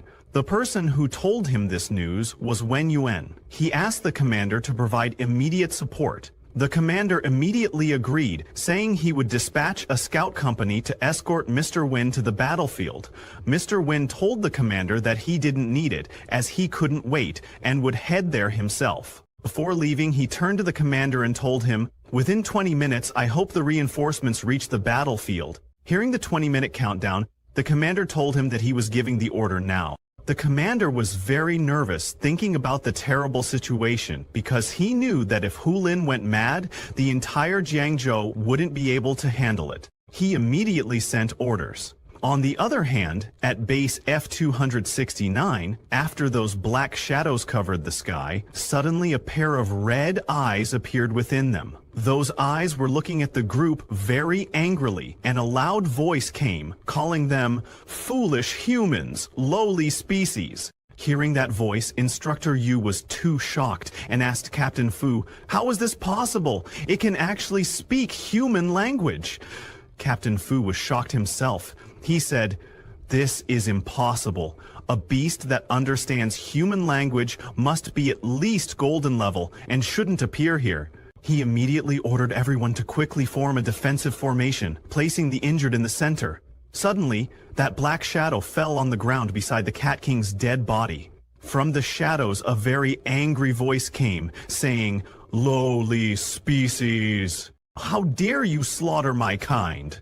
The shadow monster then started eating the Cat King's body. The students were shocked and disgusted seeing the monster eating the Cat King. When Captain Fu saw the monster, he said, "This is absolutely impossible. How could something like that appear in this area?" Suddenly, Subai received a warning notification from the system. The system warned Subai of extreme danger as a golden level beast was detected nearby. The system told him to please leave immediately as the lethal threat was rated 5 stars in extreme danger state. Subai was shocked to find that it was actually a golden level beast. The monster that emerged from the shadow was the Shadow Cat King. And it was even a mutated monster. It was a golden level monster with 272 constitution, 345 agility, and 275 mentality. After sustaining severe injuries, the Shadow Cat King entered a bloodthirsty berserk state, increasing its agility and attack by 100%, with a 50% reduction in defense. Liu Yang was shocked to find that it was a golden level beast and said, "Even our teacher probably hasn't faced one." Mani was too scared and fell to the ground saying, "I want to go home, I don't want to die." Seeing that reinforcements hadn't arrived, Captain Fu charged at the Shadow Cat King, ordering everyone to escort the wounded and retreat while he covered them. He jumped to attack, shouting, "Beast, I'll fight you to the death." But with just one swing of its hand, the Shadow Cat King sent Captain Fu flying. It then raised its claws to finish off the captain. Seeing that, Subai threw his little turtle, ordering it to protect Captain Fu. When the Shadow Cat King struck at Captain Fu, Little Turtle jumped in between and blocked the Shadow Cat King's attack with its shell defense. The Shadow Cat King was shocked by the turtle's exceptionally tough shell, but suddenly some deep scratches appeared on Little Turtle's shell and it started bleeding. Captain Fu was shocked and asked Little Turtle if it was okay. Seeing Little Turtle injured, Subai tried to go over, but before he could move, he also got injured and started bleeding from his mouth. He felt the same pain as Little Turtle. Yan Ran, standing beside him, was very shocked to see him and asked if he was injured. Instructor Yu, who was helping Captain Fu at the moment, was shocked to see Subai injured. She couldn't understand how he got hurt, as she didn't see the Shadow Cat King attack him. Seeing Subai, Captain Fu wondered if it was the animal trainer's same origin effect. Hearing that, Instructor Yu said, "It's impossible. I'll go check it out." Suddenly, a system notification appeared, telling Subai that because the tamed beast had fallen into a serious injury state, it triggered the tamer's talent same origin. Now, the host and the tamed beast share energy and share damage. Instructor Yu comes and checks Subai, but she doesn't find any external injuries on him. Shocked, she wonders, could it be that Subai really understood the origin of the legendary beast taming skill? In pain, Subai falls, but Yanren catches him before he hits the ground. She is very worried about Subai's condition. Subai sees the notification and understands what happened to him. He tells her that he is okay. Instructor Yu points her sword at the Shadow Cat King and says, "Subai is sharing the attack of the golden level Shadow Cat King with his tamed beast. Let's go support him." "Yes, we can't let him fight alone," all the students and soldiers shout together. Seeing everyone charging together, the Shadow Cat King smiles. Its eyes burn with anger and it calls them a bunch of ants. When all the students charged at the Shadow Cat King with Instructor Yu and Captain Fu, the Shadow Cat King took its shadow form to fight. It also sent one of its shadow minions towards Subai. Instructor Yu noticed it and asked Subai to be careful. When Yan Ran saw the shadow minion coming, she tried to protect Subai by taking the hit. But suddenly, there was a huge explosion, covering the ground with flames. Subai and Yan Ran were completely fine, as the shadow minion didn't reach them, and died. In that explosion, Yan Ran was too shocked, asking, "What just happened?" Seeing this, Subai smiles because the core crystal of the Silver Yuming Cat King has finally been absorbed.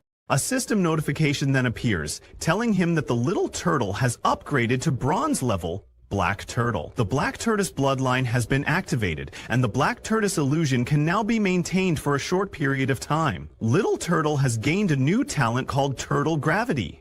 As Little Turtle's bloodline is activated to 10%, all of its attributes have improved, and its talent has been enhanced. Now, Little Turtle's physical strength is 218, defense is 362, agility is 55, and spirit is 60. Its first talent is Black Turtle Barrier, which can gather the power of Little Turtle to form a defensive barrier, increasing defense by 300%. The second talent is Turtle Spirit Possession, which consumes a certain amount of physical energy to cover the whole body with Little Turtle's energy, enhancing attack power by 100% and defense power by 200%. The third talent is Turtle Gravity, which launches a skill at the designated target, causing the target to be pulled by gravity. After awakening the Black Turtle's bloodline, Subai's Little Turtle entered its spirit form. A huge beast, in the form of a spirit, emerged from the Little Turtle's body like a projection. Everyone was shocked to see the Little Turtle's spirit form. What would they want to do with it? Creatures of the night stormed Earth. What would they do with the Blue Turtle voice line? Instructor Yu asked if Subai's beast had evolved. Seeing the golden light emanating from the Little Turtle's body, Captain Fu wondered, could it be an epic beast tamer? On the other hand, after the Little Turtle's awakening, Subai also stood up. Yanran asked him if his injury had healed as well. Subai told her that he was fine. He then immediately pointed at the Shadow Cat King and ordered the Little Turtle to kill the beast for him. At his command, the Little Turtle's spirit swung its hand and struck the Shadow Cat King, sending it flying with just one attack.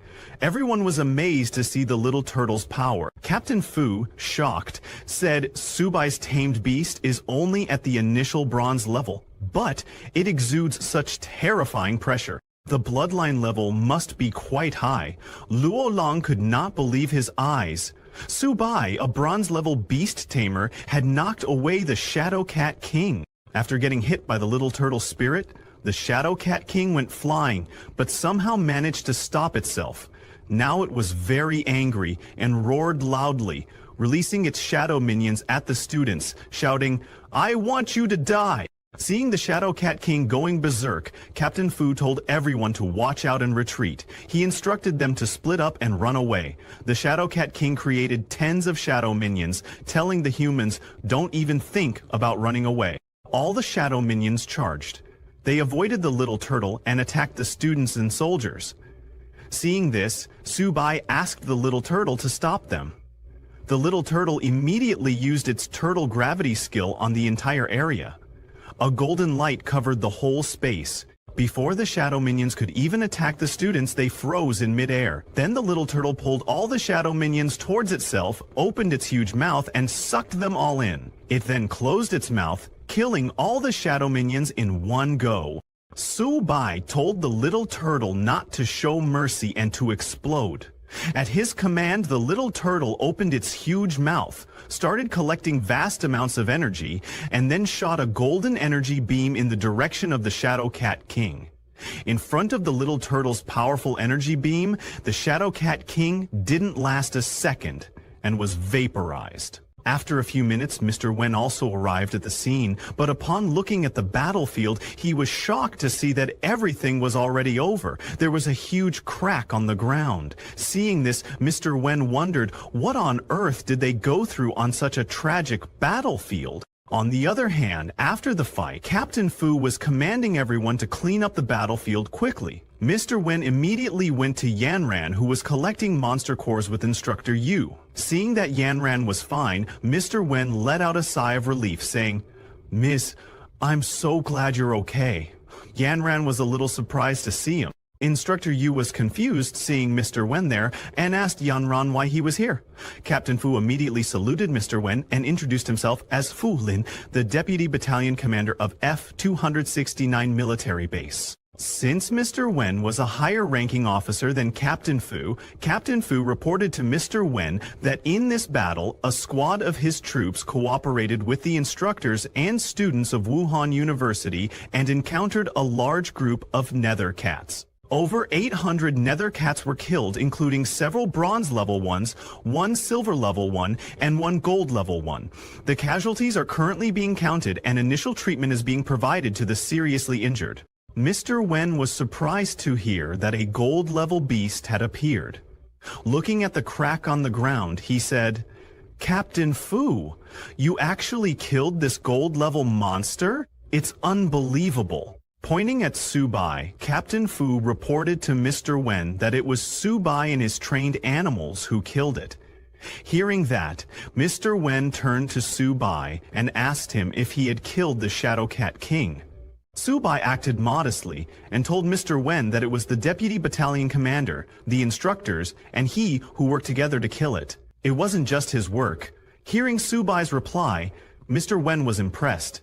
He patted Subai on the shoulder and asked, "Subai, after graduating from Wuhan University, are you interested in studying at Zhenzhou Fortress?" He added that although the beast tamer had fallen, he would personally guide him.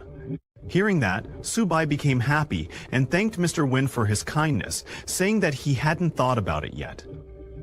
While they were talking, Captain Fu came and reported to Mr. Wen that the battlefield had been cleared.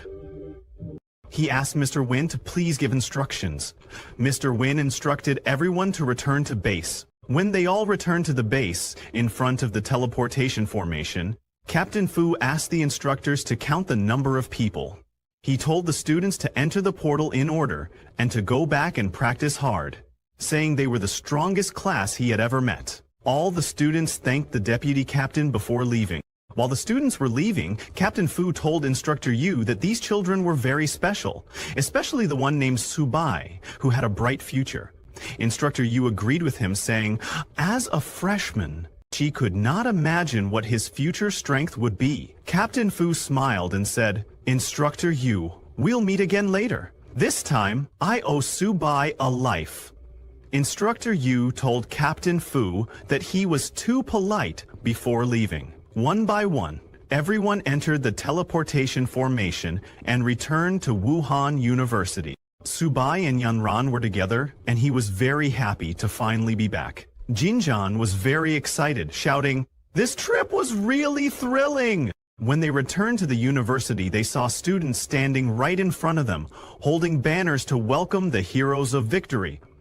All the teachers and students of Jiangzhou Wuhan University gathered to welcome the hero's victorious return. A teacher gives a bouquet of flowers to Luo Yong, saying, "Welcome home, hero." Luo Yong was surprised and told the teachers that the real hero is Subai, saying, "We are nothing, we are just cannon fodder." Other injured students came after Luo Yong and agreed with him, telling the teachers that it's good enough they could come back alive. If there weren't so many missing classmates around them, they would have suspected that today's experience was just a dream. Instructor Jian comes and pats Subai's back, saying, "I already know your situation on the battlefield. You are all heroes of Jiangsu Wuda. Your test scores this time will be the highest ever." Hearing about the assessment results, Subai gets very happy and says that now he just wants to go back to the dormitory, take a shower, and have a good sleep. All the students laugh and say that they all want to rest. In Subai's room, Jinjian asks others if they feel that the bed is extra soft tonight. Feng Chao laughs and tells him that he's been trapped by this bed. He turns to Han Jin and asks him that since they accomplished such a great feat this time, they should be credited with this military achievement, right? Han Jin laughs and asks him how many resources he can exchange for his limited military capabilities. He adds that since Brother Su killed the gold-level monster, Subai can exchange it for a bunch of cultivation resources. Suddenly, Han Jin remembers something, stands up and asks Subai what kind of turtle his is. He says he'll buy one to raise at home. If nothing else, he'd feel at ease watching the cuckold. While they were talking, Little Turtle was lost in his dream of a female turtle harem. The next day, in the early morning, someone continuously starts knocking on Subai's room door. Irritated by the sounds of knocking, Han Jin wakes up. He shouts, telling the person outside to stop knocking already. He's angry and wonders who could be knocking this early in the morning, but when he opens the door, he's shocked to see heaven outside his door. There were many girls standing in front of the door, holding gifts in their hands. A girl in glasses steps forward and says, "Juniors!" Pointing at Subai's bed, Fan Chao told the girls that his brother Subai went out for a run. He asked them if they knew his brother. Hearing that Subai wasn't there, the girls became very disappointed and asked Fan Chao why he didn't say so earlier. The purple-haired girl told him that everyone on campus knows Subai now. With a sad face, she said, "Too bad Subai doesn't know me." Jinjun also wakes up and is surprised to hear that his brother Su is famous now. While leaving, the purple-haired girl told them to turn on the TV and take a look. She also took the breakfast box and gave it to Hanjin, saying, "Since Subai isn't here, I'll just take the breakfast back then." Hanjin and the other two were shocked to see how the girls changed after learning that Subai wasn't there. They all turned out to be gold diggers. On the other hand, Subai was running on the university's field. While he was taking note of his health, suddenly an important broadcast aired on Longqua's military channel. It attracted the attention of everyone in the stadium, and they all looked at the broadcasting screen. The announcement stated that yesterday, several provinces experienced large-scale attacks by ferocious beasts from the myriad races on myriad races behind human lines. Among the beasts attacking the bases, gold-tier combatants were present in each instance. Students from martial arts universities across provinces were massacred, with survival rates less than 1 in 100. During this campaign, the instructors and students of Zhangzhou Martial University fought valiantly. They slayed 1 gold-tier beast, 1 silver-tier beast, and numerous bronze-tier and ordinary-tier beasts. Among them, freshman Subai single-handedly held off a gold-tier beast. With the support of instructors and a bronze-tier expert from the military, he achieved the feat of cross-tier slaying, a complete victory across the board, with Jiangzhou Martial University standing as the sole victor. The news also showed Subai's photo on the screen and continued, saying that the Longguo military has decided to award all participating students and instructors from Jiangchu Martial University a collective second-class honor and a Great Wall silver medal. As for student Subai, for his outstanding contributions, he is awarded a first-class honor and a Great Wall gold medal. Subai was surprised and confused by the sudden awarding of the first-class honor. Everyone in the stadium was shocked to hear that Subai, a freshman, had achieved something so incredible. A guy, very jealous of Subai, said, "A Great Wall gold medal, something I could never achieve in my life, is given to a freshman." A girl, very impressed by Subai, shouted, "The Martial University is mighty. I really want to meet Subai." She asked others who was acquainted with Subai, saying she wanted to date him. Hearing them all, Subai realized that if he stood there, those crazy girls wouldn't let him escape. He covered his face, thinking it was better to sneak away quickly. Slowly, he made his way out of there and hid behind a wall. Where others could not see him, while he was taking a breath, suddenly his phone rang. It was Subai's sister, Sujia. She was very excited and told Subai that he was on TV. Subai was surprised that even people outside the university had received the news. He told his sister that he had already seen it. Sushia told him that their mom and dad wanted him to come home to celebrate. Subai knew his family's financial condition and asked, "Isn't that unnecessary?" Subai's mother and father were sitting beside Sushia and were very proud of him. His father told him that he had achieved such an honor, and now everyone in the neighborhood wanted to see him. Subai's mother told him that his third uncle's sister-in-law had just called, saying she wanted to introduce him to a girlfriend. Sushie told him that he better come back quickly, otherwise, their front door was about to get kicked down by their neighbors. Hearing how happy they were, Subai said, "All right, the test just ended, and we have 2 days off. I'll pack up and come back to take a look." His sister was very happy and told him that since he was so famous now, their dad would grin in his sleep. Subai laughed and told her to hang up. Then, in the afternoon, Subai came back to his family's apartment. All the neighbors started calling Subai's father, saying, "Old Su, your family's hero is coming home. Come out and welcome him." Subai was shocked to see so many people standing in front of their house and asked them if all of them were waiting for him. The whole neighborhood had gathered there to welcome Subai. They started cheering that the great hero was back. A woman came up and asked Subai if he still remembered her, saying she held him when he was a kid. Subai was very surprised and asked, "Isn't everyone being way too enthusiastic?" Subai's family also came out. Sujie jumped to hug her hero brother. His mother and father were very happy to see him. Subai's father grabbed his hand and asked him to come home. While he was going, another woman asked Subai to come and eat at her house, saying she made seafood dumplings. Subai thanked her but told her that he was allergic to seafood. An old man came forward and asked Subai's father to bring Subai to his house, saying he had stewed turtle soup and invited them to have some together. Subai's father thanked everyone and told them that they had already prepared food at home. He added that he would bring Subai to visit each of them once he had rested. Subai told them that later on he would definitely visit all the uncles and aunties. Hearing that, an old auntie came forward and asked Subai's father to bring Subai over later, mentioning that her granddaughter was a university student in the city. They can meet there, but another uncle came forward and told that auntie that her granddaughter wasn't worthy of Subai. He said her granddaughter had just graduated this year, and he would introduce Subai to her. Subai's father didn't expect his neighbors to behave like that. Somehow, Subai and his family returned to their house. Subai was exhausted from dealing with all of them. He said that if he had known it would be like this, he would have snuck back after dark. Sushia told him that wouldn't work because Anchang had installed surveillance outside their house. She was just waiting for Subai to come back so she could introduce her granddaughter to him. Subai's father immediately walked towards the kitchen, telling them that he would cook personally today. His mother told Subai to take a rest first, saying that she and his dad would cook. She asked her daughter to come help out. Subai immediately threw his bag on the side of the sofa and sat down. He finally got a moment to catch his breath, but before he could rest, suddenly a system notification popped up in front of his eyes. The system detected a contractable creature, a little kitten, and asked Subai if he wished to tame the little kitten. Subai was surprised to see that notification. It was the Beast Master's intuition. Seeing his surprised expression, Sushia asked him what was happening. Subai asked his little sister if their family had gotten a cat. She pointed at a little cat eating food in the corner of the room and asked him if he meant Little White. Seeing the cat, Subai asked her if they couldn't have a more impressive one. Sushia pet the little cat and asked Subai what was not impressive about Little White. "It's so cute," she said. She told him that after he took Little 8, she found Little White on the road a few days ago, so she brought it home. Subai didn't argue with his sister and told her that it was cute if she said so. He thought that if his sister liked it so much, maybe he shouldn't tame it. But then the little cat's status window popped up in front of him.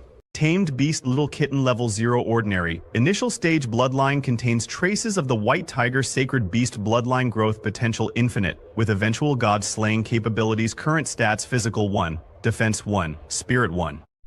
Its agility is 3 and its ability is Claw Strike, which increases attack speed and damage by 100%. Its evolution method is consumption.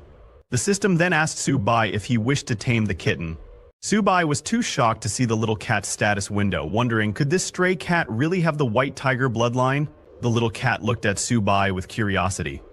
Sushia told Subai that it seemed to like him.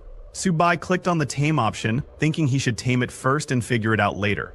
After taming the little cat, he turned to his sister and, while smiling, called her to discuss something. He told her that it was about the little cat because her brother is a beastmaster. Before Subai could finish what he was saying, Suja immediately declined. She took the little cat and said, "Brother, since you already took Little 8, don't think about taking Little White." Subai tried to convince her, saying they could negotiate on this. He asked her if she didn't want a laptop. Suzai ran with the little cat, telling Subai that it wouldn't do and that she wouldn't give Little White to him.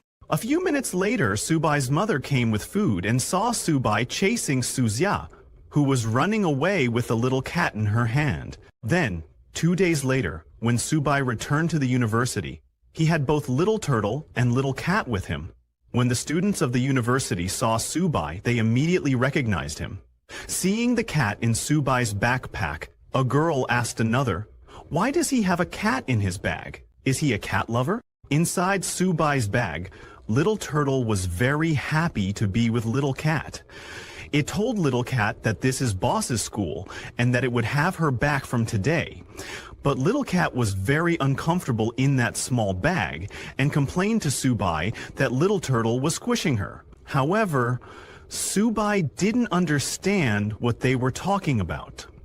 While he was walking, a boy spotted Subai and said, "Isn't that Subai the one who got the gold medal?" Another boy replied, "Is that why, despite his average looks, so many girls are running to his dorm?" They were jealous of Subai's achievement. Hearing them, Subai thought, "Looks like I'll need to wear a mask when going out in the future." While he was walking, suddenly there was an announcement asking student Subai to please report to the principal's office immediately. Subai was surprised by the announcement, wondering what the principal could want with him. When he went to the principal's office, the principal told Subai that he was truly a man of Huaxia. Because of his excellent performance at the F-269 military base, the school had decided to reward him. The principal asked Subai what he would like. Subai said that he was really grateful to the school and also to the principal. Subai had always heard that their principal was a stingy man, so it would probably be tough even trying to get some food for little 8. He pretended to think hard and told the principal that he didn't want the school to go bankrupt over him. So how about 100 gold tier beast cores? The principal acted shocked after hearing 100 gold tier beast cores and said, "Subai, I don't have that many of them, even if you grind my bones to dust. Why don't you ask for the principal's position instead?" Subai then told the principal that he could settle for 100 silver tier ones instead. Hearing about the silver tier, the principal told him not to even think about it, saying he couldn't even get scraps with the amount of honor he had. Subai told the principal that he didn't want the gold medal or whatever. Could he have 50 silver tier beast cores instead? He tried to make the situation emotional, saying, "Principal, you know I bled for the school."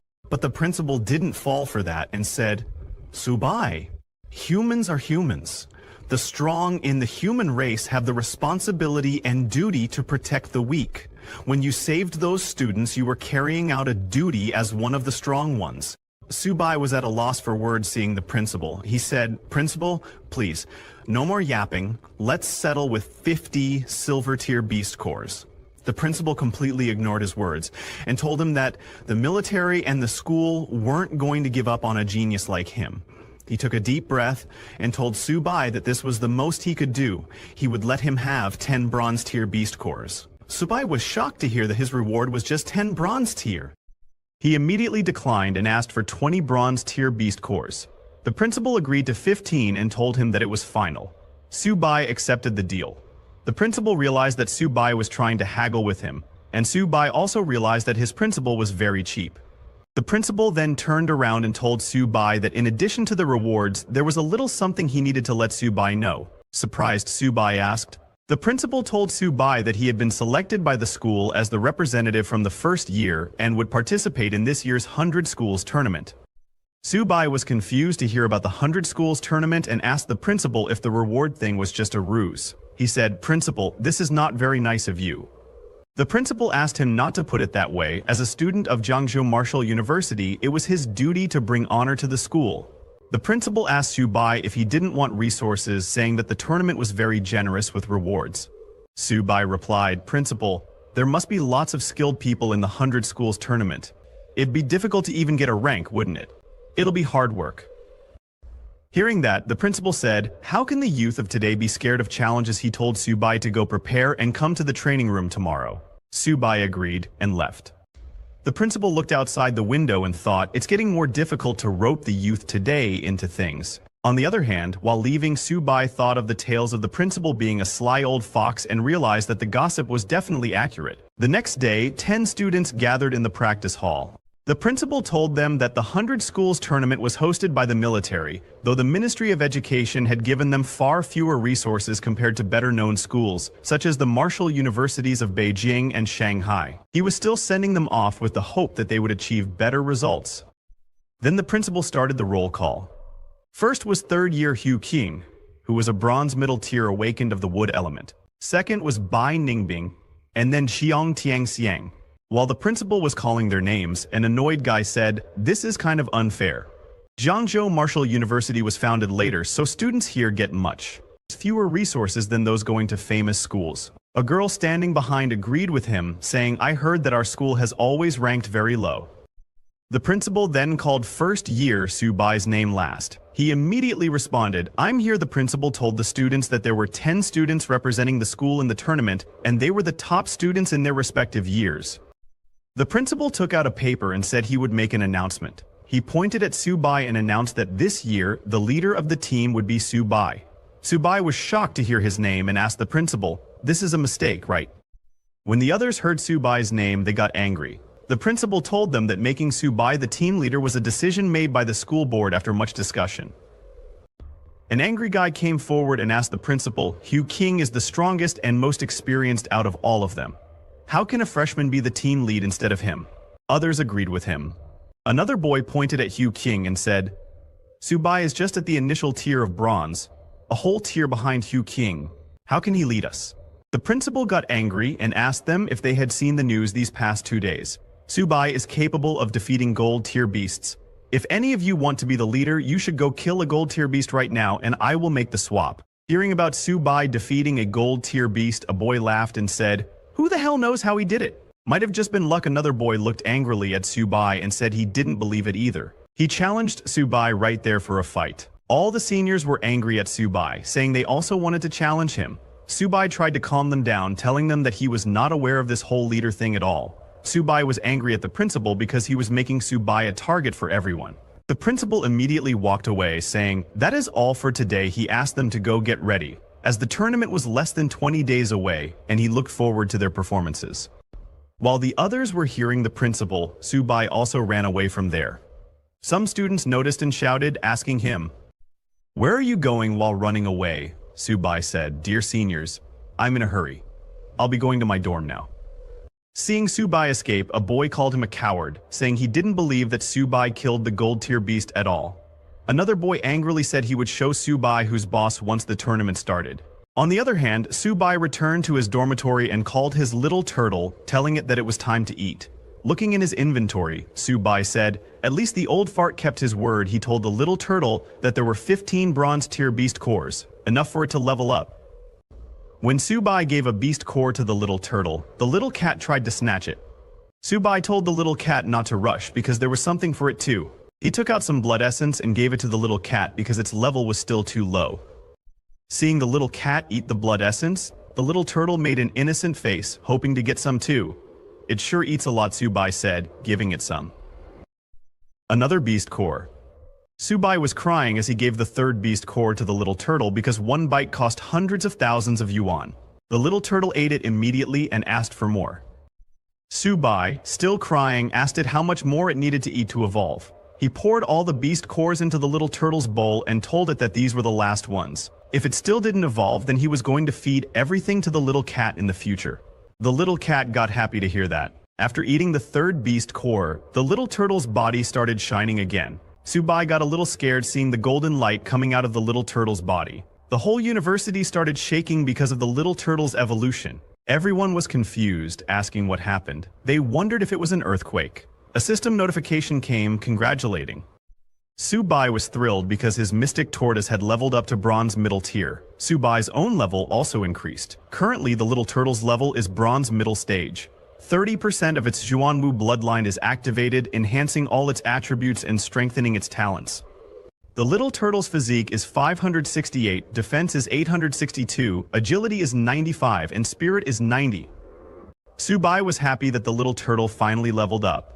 While it didn't gain more talents, its stats and talent levels increased significantly. While Subai was looking at the little turtle's status window, another notification came, congratulating him because the little cat also leveled up to ordinary high tier and awakened. Subai's tamed beast, Little Kitten, is now an ordinary high-level beast. It contains traces of the White Tiger Sacred Beast bloodline with infinite growth potential and, eventually, god-slaying capabilities.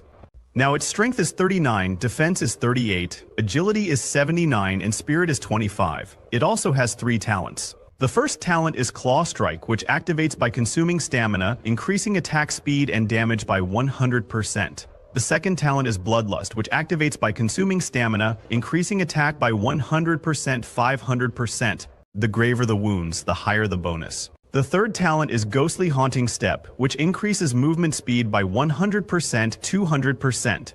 The bonus increases as more vitality is consumed. Seeing the second notification, Subai jumped in. The next day, Subai went to the Jiangzhou Martial University Library. He was surprised by the sheer size of the building. He remarked to the librarian that he hadn't expected Jiangzhou University's library to be so vast. The librarian explained to Subai that the library had been established even before the university was founded, serving as the cornerstone of Jiangzhou Martial University's heritage. While speaking with Subai, the librarian scanned his ID and was astonished. She hadn't expected a freshman to already have 180 credits. As a beast tamer, Subai asked her about books related to beast taming. The librarian pointed in a direction and informed Subai that the beast taming books he was looking for were over there. He was free to look up whatever information he needed. Subai thanked her and went to the beast taming section. He was a little surprised to see that there were actually quite a few books on beast taming. He thought it would take him a long time to go through all of them. While Subai was selecting his first book, he noticed a book written by Lo Fan. When he read the name, he felt that he had heard it somewhere before. Subai picked up the book, and while flipping through its pages, he noticed the beast taming skills described in it. The skills included Heavens and Earth Converge, the Undying Soul, Divine Weapons Gathered, Sacred Beasts Armed, the Roots of Grass and Trees, and Origin Confluence. Subai recognized the bibliophile Origin Confluence skill as he had already mastered it. He wondered what the Undying Soul and Sacred Beasts Armed might mean. While Subai was engrossed in reading the book, he didn't realize that he had already lost track of time. Nations noticed Subai coming out. These seniors noticed Subai coming out. These seniors were the same ones selected to compete in the university competition alongside Subai. Seeing him emerging from the beast taming section, one of the seniors mocked him, saying, "A beast tamer has no future, no matter how much they study." Subai didn't even notice them, as he was fully engrossed in the book he was reading. He was amazed by its contents and said to himself, "I didn't expect Senior Luo Fen to be so powerful." He created 3 divine skills: Origin Confluence, Sacred Beasts Armed, and the Undying Soul. He even single-handedly fought against the invasion of all the tribes. It's a pity he was eventually outnumbered and died on the battlefield. Even with just a brief look at the book, Subai was captivated by the extraordinary achievements of Luo Fan. Subai realized that he needed to read this book carefully, but suddenly something shocking happened. While Subai was reading, the book began to shine brightly. He was shocked and confused, unable to comprehend what was happening or why the book was floating. He even felt a strange force flowing into his body. After the book stopped shining, Subai went to the librarian. Showing her the book, he asked if he could borrow it. The librarian was surprised to see the book because it didn't have a classification label. She told Subai that it probably wasn't part of the library's collection. Subai insisted that it couldn't be true, as he had taken it directly from the bookshelf. The librarian decided to check and investigate further. The librarian tried to examine the contents of the book, but even after using all her strength, she couldn't open it. Frustrated, she wondered why she couldn't open the book. Subai was surprised to hear this and said, "That can't be right. I was just reading it a moment ago. Let me take a look." But when Subai tried to open the book, it opened immediately. Subai showed it to the librarian and said, "How is it possible that it couldn't be opened?" The librarian was equally confused and said, "Maybe something went wrong." She told Subai to keep the book and read it, adding that he could return it whenever he was done. Subai immediately took the book and asked the librarian if he could borrow it for as long as he wanted. The librarian agreed, and Subai was delighted to hear that. He thanked the librarian before leaving. After Subai left, the librarian called the university principal and informed him that the book they had left on the bookshelf had been taken by Subai. The principal was shocked and asked if Subai had actually managed to open the book. The librarian confirmed that it was true. She saw it with her own eyes. The first-year student Subai had opened the book. Hearing this, the principal became very happy. Looking up at the sky, he said, "Luo Fan, the person you've been waiting for has finally appeared after 100 years. If you, in the underworld, are aware of this, you must be very happy, right?" The scene then shifts to 2 weeks later, at the Marshall University's 100 Schools League. People started gathering at the stadium. A reporter informed the audience that the 100 Schools League was divided into 5 major battle zones: East, South, West, North, and Central. Each battle zone would produce 2 qualifying teams. The 8 Marshall Universities of Changsha Province had all gathered at Changsha Marshall University to compete. The stadium was packed, and tickets for this year's 100 Schools League were in high demand. University buses began to arrive, carrying the participants of the competition. A group of students from Fuquan mocked the students from Lonying Marshall University, saying, "Lonying Marshall University dares to show up? They're just here to get beaten." The Longjing Marshall University students retorted, "Who gets beaten is still up in the air. Just wait and see, you trash from Fuquan." All the students were highly competitive and full of spirit as they headed into the stadium. Meanwhile, the audience began to gather as the competition was about to start. At the seating area for Subai's Zhengzhou Martial University, Instructor Fu arrived and asked, "Is everyone here?" A senior replied, "Subai hasn't arrived yet, but everyone else is here." Another senior added, "Subai is our team captain. He wouldn't back out at the last minute." Just as he said that, a voice suddenly called out, "How could I back out at the last minute?" The one who said that was Subai. Instructor Fu was shocked to see him. It had only been a few days, but she could sense that Subai's strength had improved significantly. She told Subai that the match was about to start and that they needed to arrange their lineup. Subai reassured Instructor Fu, saying, "Don't worry, I've got it all planned out." Before the competition began, a host appeared on the big screen and announced, "Ladies and gentlemen, teachers and students. Just a month ago, the myriad beast clans deployed large-scale forces to pin down the military's frontline capabilities. Meanwhile, smaller groups of vicious beasts bypassed the front lines to attack the rear military bases of several provinces. The Martial University students in the affected provinces were nearly wiped out by the myriad beast clans, with less than 1 in 100 surviving. The host asked, "Compatriots, shall we avenge this?" The entire audience shouted in unison, "We must avenge them! Kill all the vicious beasts! The human race must win!" Seeing the audience's energy, the host said, "Good. If our human race has this spirit, how can the vicious beasts not be destroyed? This is the very purpose of today's 100 Schools League. Now, I declare the official opening of the Jiangzhou Provincial League." The rules of the competition were then announced. As this is a team battle format, each team can have up to 5 participants in each match. The loser is eliminated and the winner advances to the next round. "The team with the last remaining participant wins," the host announced. He then proceeded with the random draw for the matchups. First match was between Longying Martial University and Xinmin. The second match was between Jiangzhou Martial University and Xinyun Martial University. The third match was between Fuchuan Martial University and Suchong Martial University. The fourth match was between Anyi Martial University and Zhongshu Martial University. The host called for participants from Longying Martial University and Xinmin Martial University to come to the field. Subai's seniors were a little surprised to see that they had actually drawn Qingyun Martial University. Instructor Fu was also concerned, as the fight between Longying and Xinmin had already begun, but their lineup hadn't been decided yet. While they were discussing, suddenly, the principal of Zhengzhou Martial University approached and asked Subai if he had arranged the lineup. Subai proudly told the principal that for the lineup, he would be the first to go. As for the remaining 4, they could figure it out themselves. Everyone was surprised to hear that and asked Subai if this was part of his strategy. One senior asked Subai, "Shouldn't we make targeted arrangements based on Sungshin Martial University's lineup?"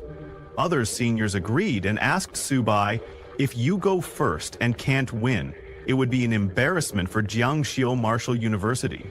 The seniors were very angry with Subai. Subai then addressed everyone. Subai reassured everyone not to worry, saying that he would not disappoint them. While they were talking, the principal noticed that in just a few days, Subai's level had increased significantly. The principal admitted that Subai's comprehension was truly impressive.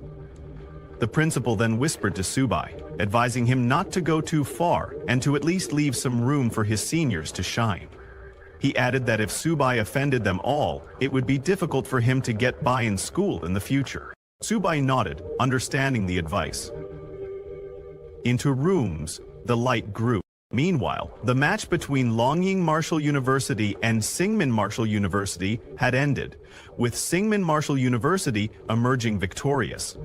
Seeing the fight, Instructor Fu remarked, "This year, Xinmin Martial University is incredibly strong. They defeated Longying so quickly." She then turned to Subai and wished him all the best, as it was his turn to take the stage. Subai acknowledged her and, as he walked toward the arena, told his seniors to watch closely. They didn't like his attitude and said, "Let's see how capable he is."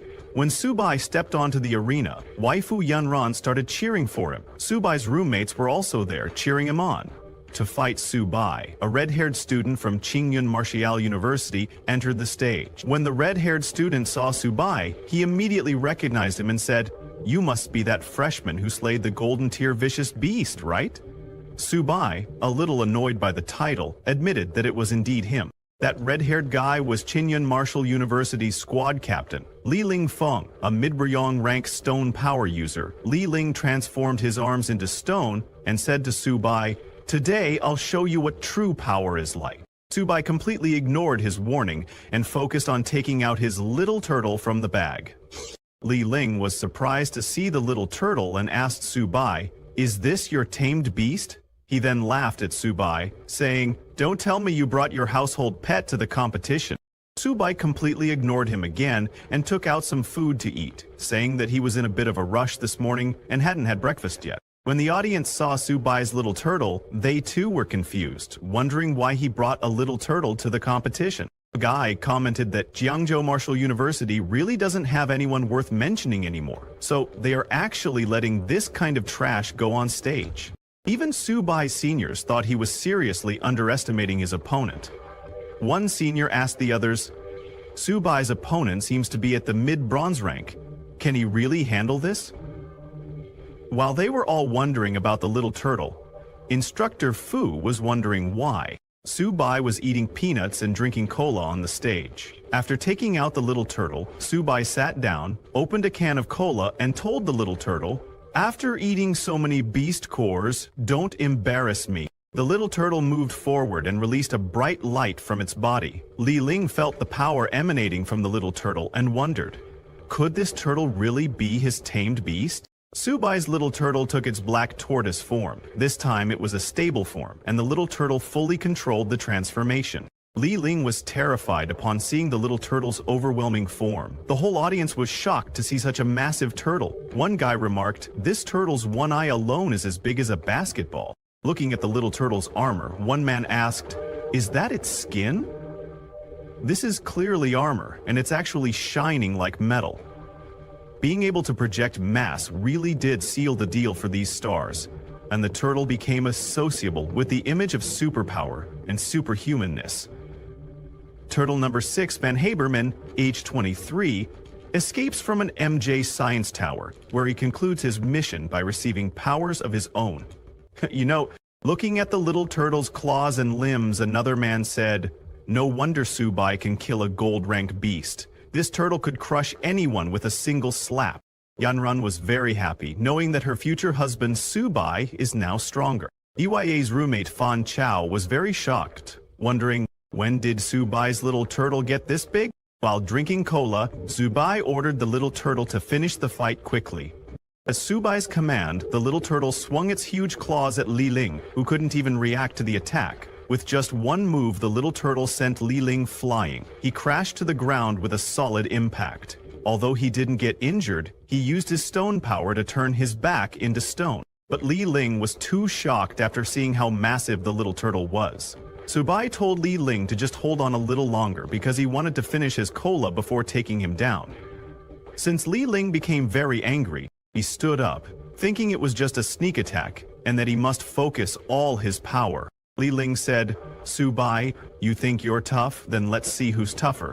With that, Li Ling used his stone transformation and fully turned his body into stone. He jumped high into the sky and used his rock fist skill to attack the little turtle. But before his punch could even land, Subai's little turtle hit him with its claws and sent him flying off the field. Instructor Fu was shocked that the fight was over and Subai actually won. Subai's seniors were also very shocked, admitting that this turtle is too strong. The principal praised Subai, saying, "The younger generation is truly formidable." From the audience, a guy asked others, "Is the captain of Qingfu Martial University actually an idiot? How could he not dodge such a big slap? The speed doesn't even seem that fast." Another guy sitting beside him said, "Bro, it's clear you didn't study physics well. The speed of that turtle doesn't seem fast, but that's because it's so big." Amazed by the little turtle's power, a guy said, "Even a mid-tier bronze-level ability user can't stop Subai's turtle's attack. This turtle is unstoppable, a creature that can slay a golden-level fierce beast." How could it be so easy to deal with? Fan Chao was also very shocked because he knew that the little turtle wasn't this strong before. The host came on and announced that in the first match, Jiangzhou Martial University's Subai won. After that, the second contestant from Qingyun Martial University, Zhang Zhuan, came onto the stage.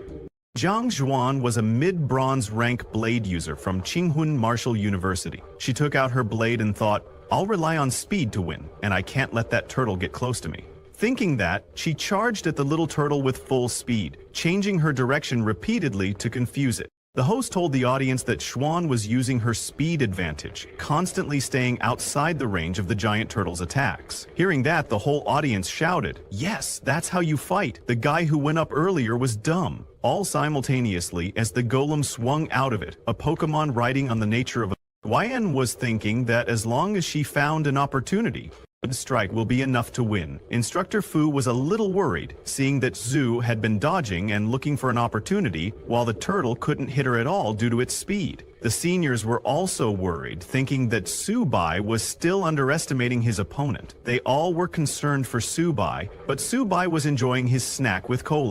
Zhuan moved to the right side of the little turtle.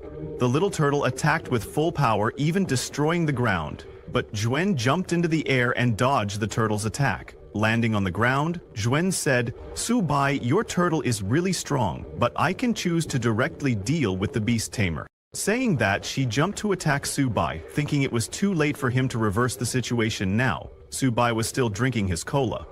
Instructor Fu got scared seeing that Xuan was about to attack Subai directly, and Yanran was also very worried, asking Subai to be careful. Lian strikes at Subai with her sword, saying, "Subai, you lost." But before her sword could even touch him, the little turtle hit her and sent her flying. The little turtle used its tail to attack, which Suen was unaware it could do. Seeing the little turtle's attack, the audience jumped in excitement, calling that move the turtle's divine tail swipe. Yenran also let out a sigh of relief as it was a close call. Subai's seniors were shocked to see that Subai won again, asking, "Isn't that too fast?" Both Instructor Fu and the principal admitted that Subai is really strong. Mortal Sense walked down the mountain and proceeded to find a resting place. She had just finished her meal, but on the way, Xuan lost her sword, so there was no point in fighting anymore. On the other hand, Shu also had the most beautiful eyes in the world, and Xuan also walked over to Xuan. She told the little turtle that it was too close to him, and then he told Xuan to hurry up and heal herself, as his little turtle's strike was a bit too harsh this time. Xuan was seriously injured, and some doctors took her off the stage on a stretcher. On the other hand, Subai returned to his turtle and said, "All right, I'm going to get serious now." He stood beside his little turtle and asked, "Who's coming up to challenge me next?" Has already defeated 2 members of the Qingyun Martial University squad. When the third opponent comes to fight, Subai's little turtle doesn't even give her any chance and hits her with its huge claws. The third opponent is defeated in just 1 move, without Subai even giving the little turtle any instructions. Subai starts to get bored and asks for the next opportunity, but even the 4th opponent is defeated easily by the little turtle. Subai doesn't even look at the opponent, starts taking self. After Subai's little turtle defeats the 5th opponent, the host comes onto the arena and announces that Jiangzhou Martial University's Subai wins. The whole audience is shocked, seeing that Subai from Jiangzhou Martial University ate peanuts the entire time, relying on a turtle to fight in the ring, and still won. They have never seen such an unbelieved consensus in their whole lives. All the girls became Subai's fans. Weifu Yanran was also very happy to see Subai win. Han Jin praised Subai for winning 5 separate hurdle meets. Fan Chao gave Subai a name, 1 Man 5 Wins. All the audience followed Subai and started calling him 1 Man 5 Wins, to which Fan Chao responded, "Chicken." While leaving the area, Subai felt very embarrassed when he heard what people were calling him. He wondered why it sounded so weird, as if he were being called a turtle. When Subai returned to his team, Instructor Fu patted his shoulder, telling him that he did well. The principal was also very happy to see that Subai single-handedly defeated the formidable King Shan Martial University, bringing great honor to James Martial University. Subai was shocked when she learned of the Subai. Thank you all for the prize. Then, the instructor turns to everyone and tells them to go rest for a bit because the morning matches are over. After the lunch break, they will continue with the 2nd round later. The principal tells all the students that during the league, the cafeteria is open to all contestants for free. Everyone can go and enjoy the food to replenish their energy. Subai gets very happy and immediately goes to the cafeteria with his little turtle. While Subai is eating and resting, all the other universities are planning their strategies. At Fuku Martial University, Harris explains to his professors that if they will prepare themselves for the worst-case scenario, Fuku Martial University will likely give them that. His bewildered mind wrapped itself in a cloud of fear. Subi raced for the vestibule and back down the raised stairs to the basement where the paramilitary officers were waiting. The principal points at a purple-haired boy named Maokai, telling him that if they really face Jianzhou Martial University, Maokai has to handle Subi using his distance and use poison to take down Subi's turtles. Subi refuses to obey his orders and tries to rescue Subi, saying that when the time comes he will keep his distance and use poison to take down Subi's turtles. On the other hand, at Zinmin Martial University's lounge, Zinmin University's principal asks his students not to be discouraged. He tells them that Subai is strong, but his weaknesses are also very obvious. Finding the right opportunity to bypass his turtle's defense line and then defeating Subai is the only way to win. A student named Li Feng comes forward saying, "The principal is right. If we face Subai this afternoon, I'll handle him." Actually, Zhang Xuan's strategy this morning was correct. It's just that she wasn't fast enough. Zinmin University's principal agrees with Li Feng, since Li Feng is a speed-focused fighter with enhanced combat skills. Zinmin University's principal tells him to find the right moment to attack Subai. After some time, the host comes onto the arena. He compliments the morning matches, saying they were truly exciting. The students demonstrated spirited determination and a tenacious, fearless spirit. The host tells the audience that the 2nd round of the competition will begin shortly, and now they will proceed with a random draw. All the teams start to gather in the arena. Seeing Jiangzhou Martial University's team coming, a guy from the audience says, "I feel like the other members of Jiangzhou Martial University don't even need to compete this time. Subai alone can defeat all the other schools." It's really great to have such a teammate. Hearing that, another guy from the audience laughs and tells the first guy not to get complacent, because this is still within the province, when facing martial universities from other provinces. Jiangzhou Martial University will still be beaten so badly that it won't be able to hold its head up. Students from Jiangzhou Martial University. He agrees with him, because Jiangzhou Martial University has always struggled to hold its heads up before, but now with Subai, they are even more irrelevant. While they were talking, the host announced the results of the 2nd round draw for the Provincial League. The first match was between Jiangzhou Martial University and Zinmin Martial University. The second match was between Fuchuan Martial University and Annie Martial University. The third match was between Longying Martial University and Qinyunyun Martial University. And the fourth match was between Zichang Martial University and Jiangsu Martial University. The second round starts, and for the first match, Subai from Jiangzhou Martial University and Li Feng from Zinmin Martial University come onto the arena. Seeing Subai coming into arena, Li Feng said, "As expected, Jiangzhou Martial University have sent Subai to take the lead. Luckily, we've already prepared a strategy specifically for him." Li Feng starts stretching. When Subai, who was very relaxed, saw Li Feng stretching, he asked Li Feng to don't be so nervous, telling him that he just have to endure for a bit and it'll be over soon. The host gives signal and the match begins. Captain of Zinmin Martial University Li Feng was a high-level bronze rank hunter. He immediately get ready to attack, telling Subai to don't be too arrogant. Li Feng used his clear wind step skill and charged at the little turtle. He was so fast that it created an afterimage. When the little turtle tried to attack Li Feng, it could not touch Li Feng's afterimage, only his real body. Li Feng got behind the little turtle and, with all his power, kicked it. But his attack didn't deal any damage to the little turtle. Li Feng was surprised to see that he couldn't even break through the little turtle's defense. The little turtle used its tail to attack Li Feng, but he jumped and dodged the little turtle's tail. This continued.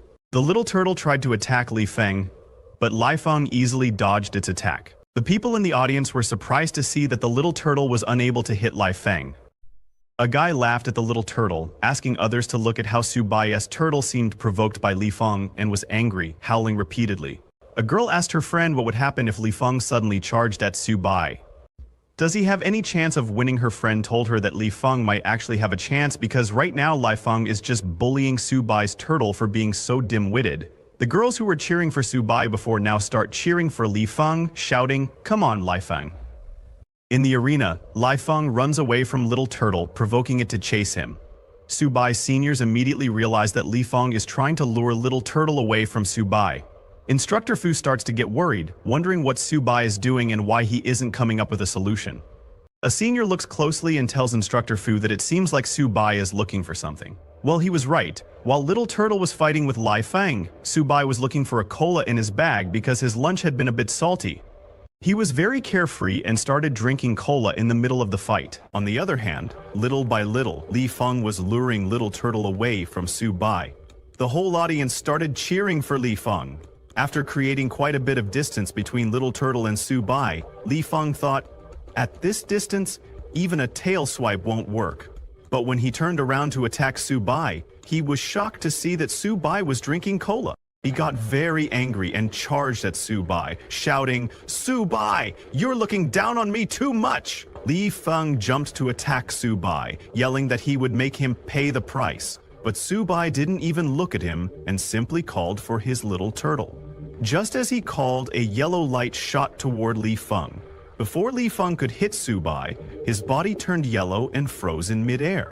Li Feng was shocked. He couldn't understand what was going on or why he couldn't move. The yellow light came from Little Turtle's black tortoise illusion form. Subai ordered Little Turtle to stop playing around and to hurry up and finish. During the battle, Little Turtle brought Li Feng closer to itself and activated its black tortoise gravity ability. It then began gathering energy in its mouth. Seeing this, Li Feng grew frightened and nervously asked Subai to wait, wondering what Little Turtle was about to do. However, Subai's Little Turtle didn't stop. It unleashed a powerful energy beam from its mouth, which struck Li Feng and sent him flying into the stadium wall. The impact was so intense that it created a hole in the wall.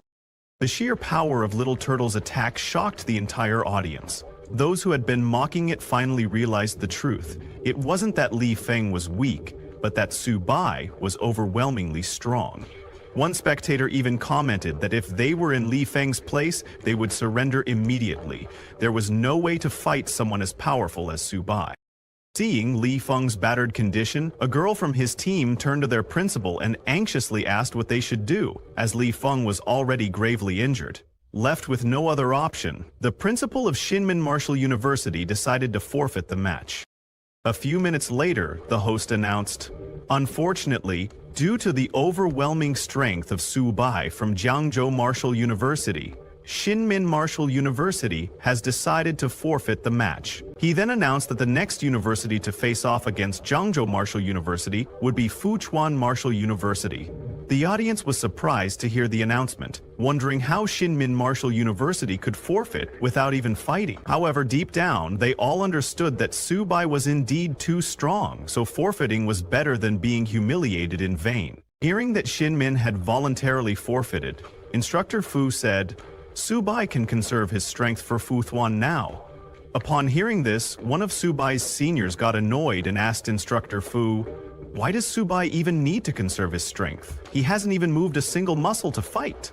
However, another senior chimed in, telling the others that the next fight would be interesting because the captain of Fuchuan was a poison tail user, which wouldn't be so easy to deal with. After a few minutes, Subai from Jiangzhou Martial University and Mao Kai from Fuchuan Martial University entered the arena. But just as the match began, Mao Kai asked Subai to wait, saying, "Let's not rush into the fight yet." Mao Kai, a mid-level bronze rank hunter, walked towards Subai with one hand hidden behind his back, saying, "Subai, I admit you're very strong, and I know I'm no match for you. So, how about we make a deal?"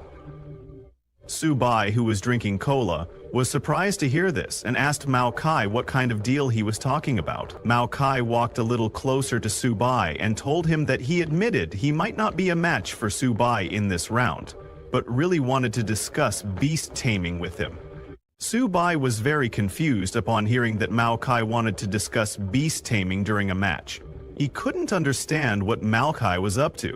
Meanwhile, Mao Kai, still hiding one hand behind his back, was continuously mobilizing his poison elements. It didn't take long for Subai to realize what was going on. Mao Kai was trying to stall for time, because it takes a long time for Poison Tooth ability users to mobilize their elements. Subai immediately ordered his little turtle to attack. Seeing little turtle charging toward him, Mao Kai understood that Subai had realized his plan. However, it was too late. Mao Kai had already mobilized his poison elements. He unleashed a poison fog toward Little Turtle, confidently telling Subai that even a divine beast couldn't escape his poison fog. The fog quickly surrounded Little Turtle and began moving towards Subai. Seeing the poison fog approaching, Subai realized there was no way to dodge it. A senior from Subai's team panicked, exclaiming, "Subai is too careless. I heard that Mao Kai poisoned quite a few high-level beasts in the previous trials." Instructor Fu also panicked, asking what they should do. However, Subai's principal remained calm and reassured the others, saying, "Don't panic, the match isn't over yet." When the poison fog hit, Little Turtle immediately held its breath and closed his eyes. Little Turtle couldn't see inside the poison fog, but Mao Kai was unaffected. Smiling, he passed through Little Turtle easily, thinking, "Subai, let's see how long you can last in my poisoned fog. You were too careless. Once I released my poisonous fog, the match is over." As Mao Kai walked past Little Turtle, he saw Subai's shadow sitting on the ground. He realized that Subai was meditating to resist the poison fog. However, Subai wasn't just facing the poison fog. Mao Kai took out his poison claws and leapt high to attack Subai. But before his poison claws could even touch Subai, a shield appeared and blocked his attack. Subai smiled, noticing the sneak attack from behind in the poison fog, and said, "Mao Kai, too bad you ran into me." Mao Kai was shocked, wondering how this was possible. As a beast tamer, how could Subai withstand his full-powered poison claw attack in the poison fog? Subai's principal was stunned to see Subai using shared origin. A confused instructor Fu asked the principal, "What is shared origin?" The principal explained that it was a high-level beast tamer talent and was surprised to see that Subai could already transfer. The beast's defense was directed at himself in the arena after blocking Mao Kai's attack. Subai said, "Let's end this quickly because this poison fog stinks." Just as he said that, Little Turtle turned around and looked at Mao Kai. Upon seeing Little Turtle's red glowing eyes, Mao Kai became very scared because his location had been exposed. Little Turtle didn't even give Mao Kai a chance to react and attacked with its claws, sending him flying out of the arena. Seeing Subai win, Fan Kao jumped in happiness, shouting, "Brother Su is insane." He sent the poison ability user flying out of the poison fog. Waifu Yanran was also very happy, but seeing how powerful Subai had become, she said that she wouldn't let him get too far ahead of her. The whole audience started cheering for Subai and his turtle, calling him one man. 5 Wins the host then appeared on the big screen and announced that since student Mao Kai of Fuchuan Martial University was unable to continue fighting, Fuchuan Martial University had chosen to forfeit. Therefore, the winner of this provincial league was Jiangzhou Martial University. After winning the competition, Subai was very happy and proud of his beast, Little Turtle. He patted the little turtle and said, "It's time to wrap up." When Subai came down from the arena, his principal praised him, telling him that he had brought honor to Jiangzhou Martial University this time. Well done. Hearing his principal's praise, Subai asked, "In that case, can I get some more medicine resources?" Hearing this, the principal understood that Subai was trying to take advantage of him again. But he wouldn't fall for it so easily. The principal tried to change the topic and pointed at Subai's seniors, telling them that, since Jiangzhou Martial University won the provincial league, the military would award them military merit points, which they could exchange for resources at the logistics department.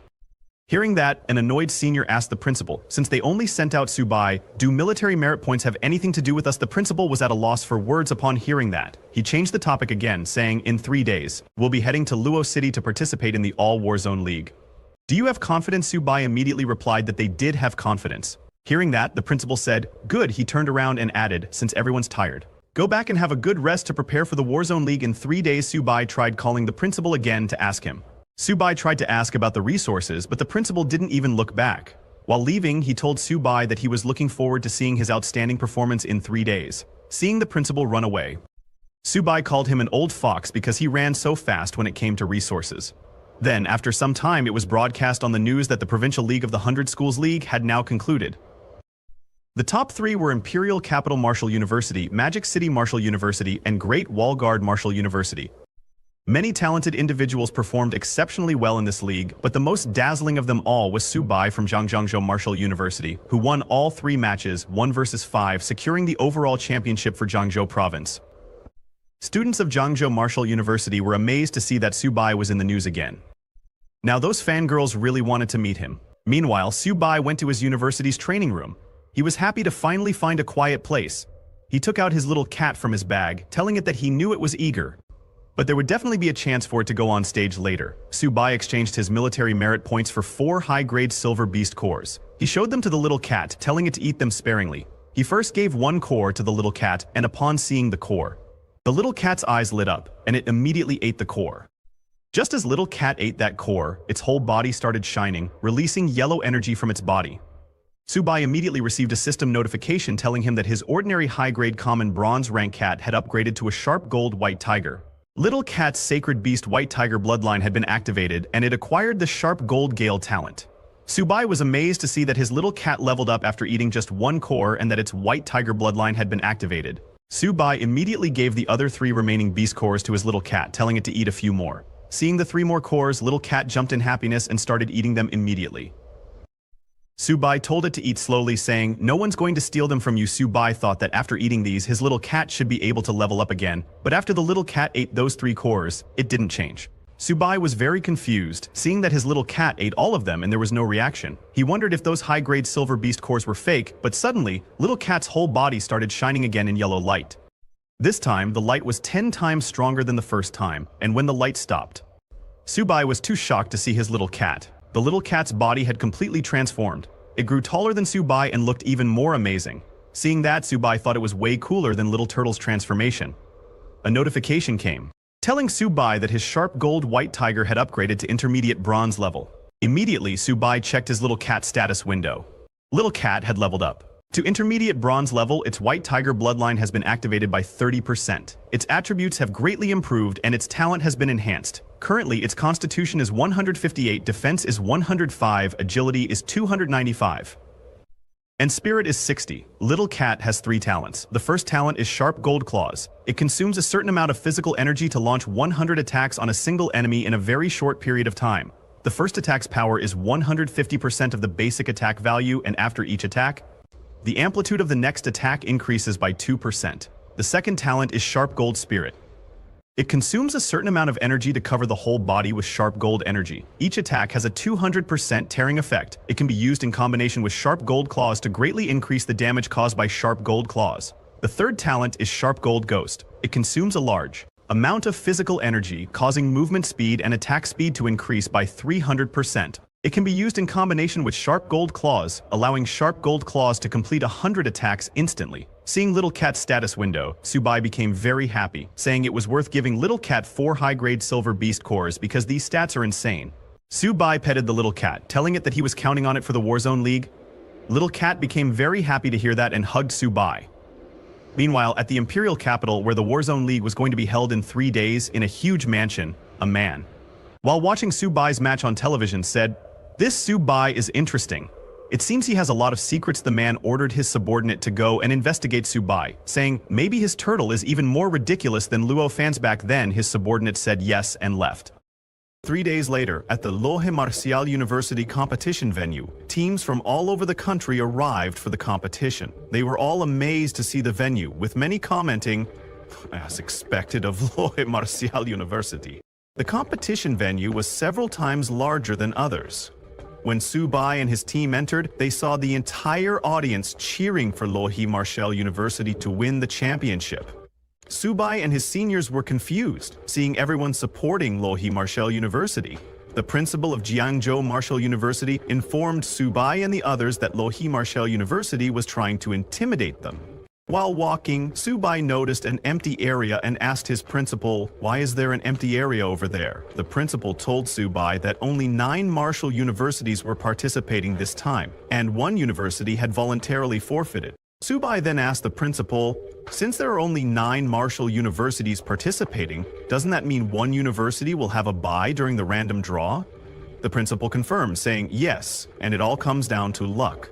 Whoever gets the bye will advance directly to the next round. Hearing that it was all up to luck, Subai prayed to God that they wouldn't get the bye during the draw later, because he was counting on playing more matches to earn military contributions to feed those gluttons. He was referring to his turtle and cat. Subai's senior stepped forward and asked the principal to please allow him to participate this time, no matter what. Hearing that, the other seniors also approached the principal, requesting to participate as well. Subai was shocked to see that all of them wanted to participate. The principal laughed and reassured all the seniors, saying that this time everyone would have the opportunity to compete. As they walked toward their designated area, the principal told them to wait for Subai to draw lots first. A few minutes later, when the draw was complete, the host appeared on the big screen to announce the matchups. The first match was between Luohe Martial University and Fuchuan Martial University, followed by the university with the bye. This round is Jiangzhou Martial University. Subai was shocked to hear that because now he would have fewer chances to fight. Subai's principal laughed and told him that he was truly their lucky charm. Instructor Fu was also very happy, as they skipped the first round and went straight to the next.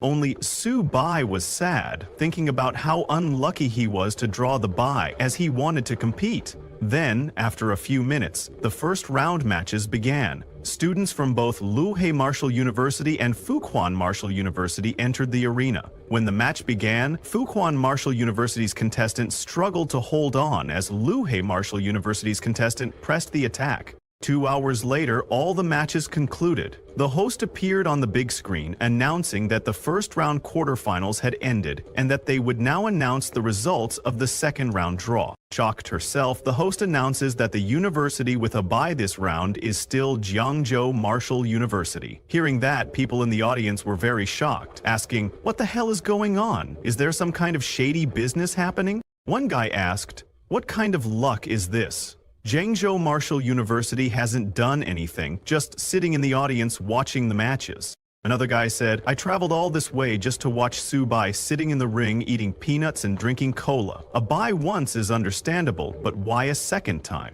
A girl then suggested, could it be that Luohe Martial University is afraid of facing Subai directly, so they deliberately gave Jiangzhou Martial University a bye? Others in the audience agreed with the girl, saying that the competition system was unfair. How could such a strong competitor like Subai keep getting a bye? This is disrespectful to the opponents. Hearing the complaints from the audience, a representative from the military stepped forward to clarify that after a thorough inspection, there was no evidence of any bias or foul play by Jiangzhou Martial University, and the competition would continue.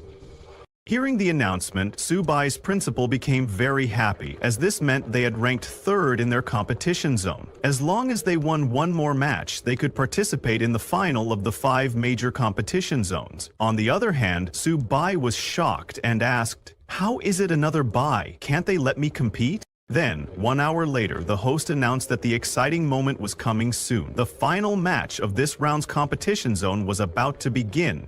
The next match was Jiangzhou Martial University versus Lanzhou Martial University. But even when it was Jiangzhou Martial University and Lanzhou Martial University, the people from Luohe Martial University were cheering for Luohe. On the other hand, when it was finally Jiangzhou Martial University's turn, all of Subai's seniors surrounded their principal, asking him to let them go first this time. The principal asked everyone to please calm down, saying, "Although we've been very lucky, we still can't be complacent." The principal pointed at Luo Yonghao and Bai Ningbing, telling them to go up first and second. After them, Wang Qingqing would go, followed by Hu Qingshu, and finally Subai would go last for the grand finale. Hearing the principal's fight order, all the seniors became very happy and excited, saying, "All right, principal, we'll definitely bring glory to the school." Only Subai was disappointed, because it seemed like there was no chance for him in this match.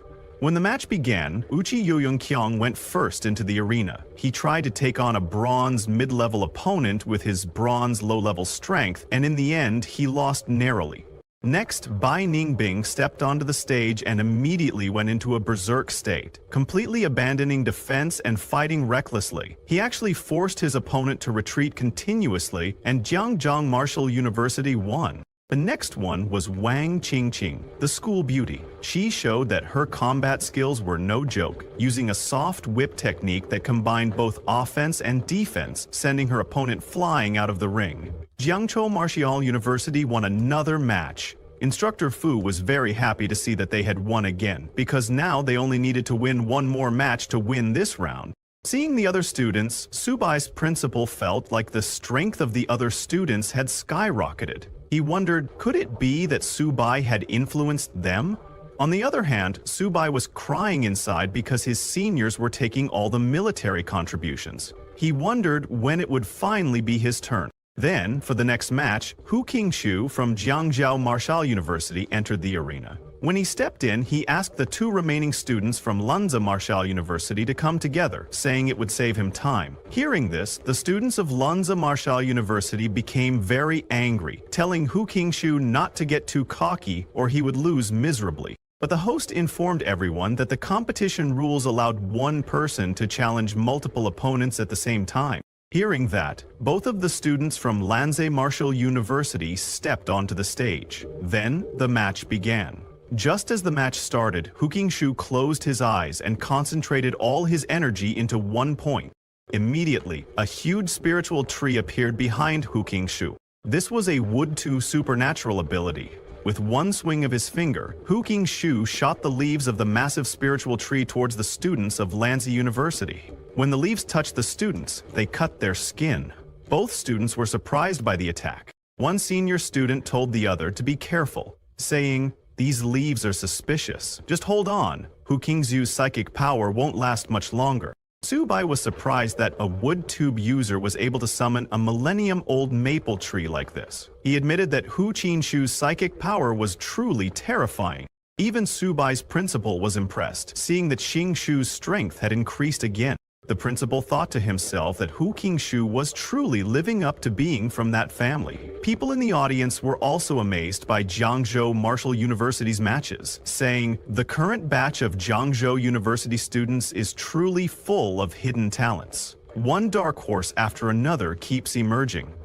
"Even senior Hu Qingshu is this strong?" a guy from the audience commented, "but I still think Subai is stronger. After all, his tamed beast has already defeated a golden ranged one." On the other hand, Hu Qingshu's leaf attack was getting stronger by the second. The two students from Lanze University were struggling in the middle of the leaf attack. They began to panic because there were no signs of weakening in Hu Qingshu's assault. To end the match, Hu Qingshu gathered hundreds of leaves together and shot them at the students of Lanze University to break through. In that attack, both students from Lanze University were sent flying, unable to defend themselves. They fell out of the arena and lost consciousness. The host announced that in this round's competition, Jiangzhou Martial University won. On the other hand, Lubohe Martial University also won their match. The host congratulated both Jiangzhou Martial University and Lubohe Martial University for advancing to the national finals. After winning, Hu Qingshu returned to his university's venue. The principal praised Hu Qingshu, telling him that his performance had surprised everyone. Hu Qingshu thanked his principal. The principal then told everyone that the real hero of this competition was still Subai. Subai was shocked to hear that he was considered a hero. He thought the principal was making fun of him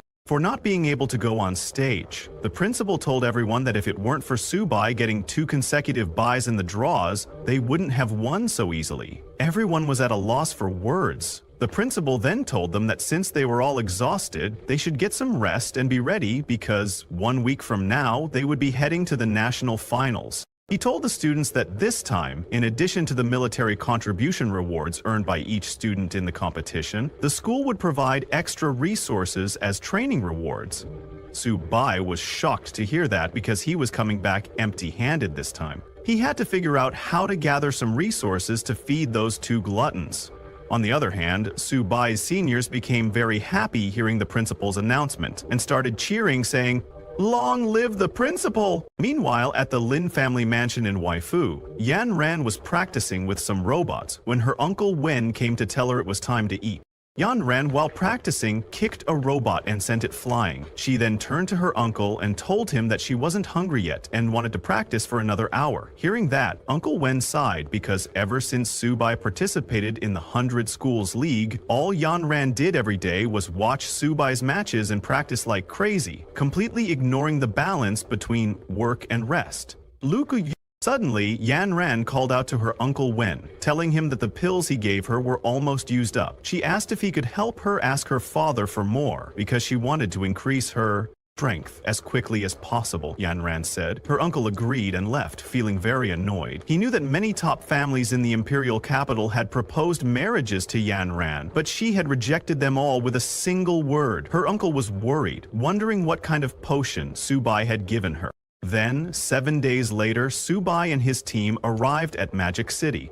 When they arrived at the university, all the seniors were amazed to see a huge golden university gate.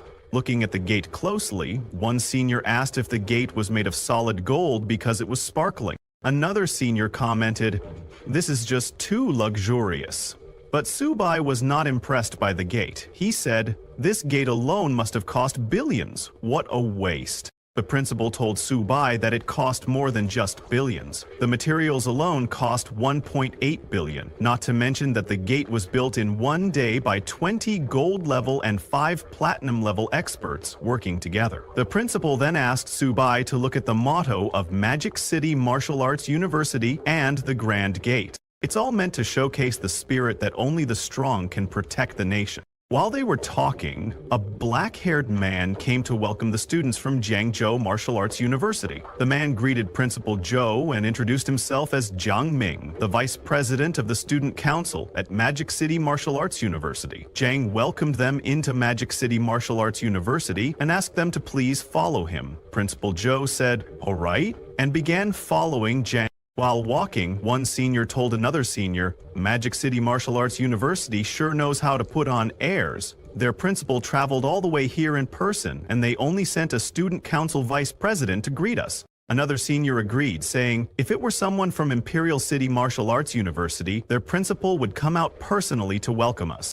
While heading toward their rooms, Subai noticed a huge building on the campus and asked his principal, "What's that?" The principal told Subai, "That's the gravity adjustment training ground." Hearing that, Subai said, "If our academy had one of those, we could train at least 100 silver-level students every year." Subai's words hit the principal in the heart. After some time, everyone arrived at the hotel. Zhang told Subai and his team that this was the hotel where they would be staying and dining. Zhang explained that the first floor offered a 24-hour buffet, with all the ingredients being meat from ferocious beasts of various species, cooked by top chefs. It was very beneficial for enhancing a martial artist's blood energy, and there was no limit to how much they could eat. Subai asked Zhang again if it was really unlimited. Zhang replied. Hearing that, Subai jumped for joy and immediately ran toward the buffet, telling Little Turtle and Cat that they were in for a feast. Surprised by Subai's reaction, Zhang asked his principal if Subai was starving or something. One of the seniors told Zhang that they couldn't imagine. "How much can this turtle of Subai eat?" one senior asked. Another senior said to the others, "If Subai goes in, will there be anything left for us to eat?" Hearing that, all the seniors hurried to the buffet, or they would go hungry tonight. Seeing them like that, Zhang was at a loss for words. The principal laughed and said, "Young people, so full of energy." The next day, when Subai's team entered the competition venue, they were surprised by how big it was. One senior commented, "The competition venue at Magic City is really on another level. I've only ever seen such a large venue on TV." Subai's principal was already at the venue. He asked all his students to stop acting as if they had never seen the world before. The principal then explained the competition rules to them. He told them that this final tournament features martial arts universities from 13 schools. The Great Wall Guard's military academy, being directly under the military, automatically enters the top 4, so there will be no buys.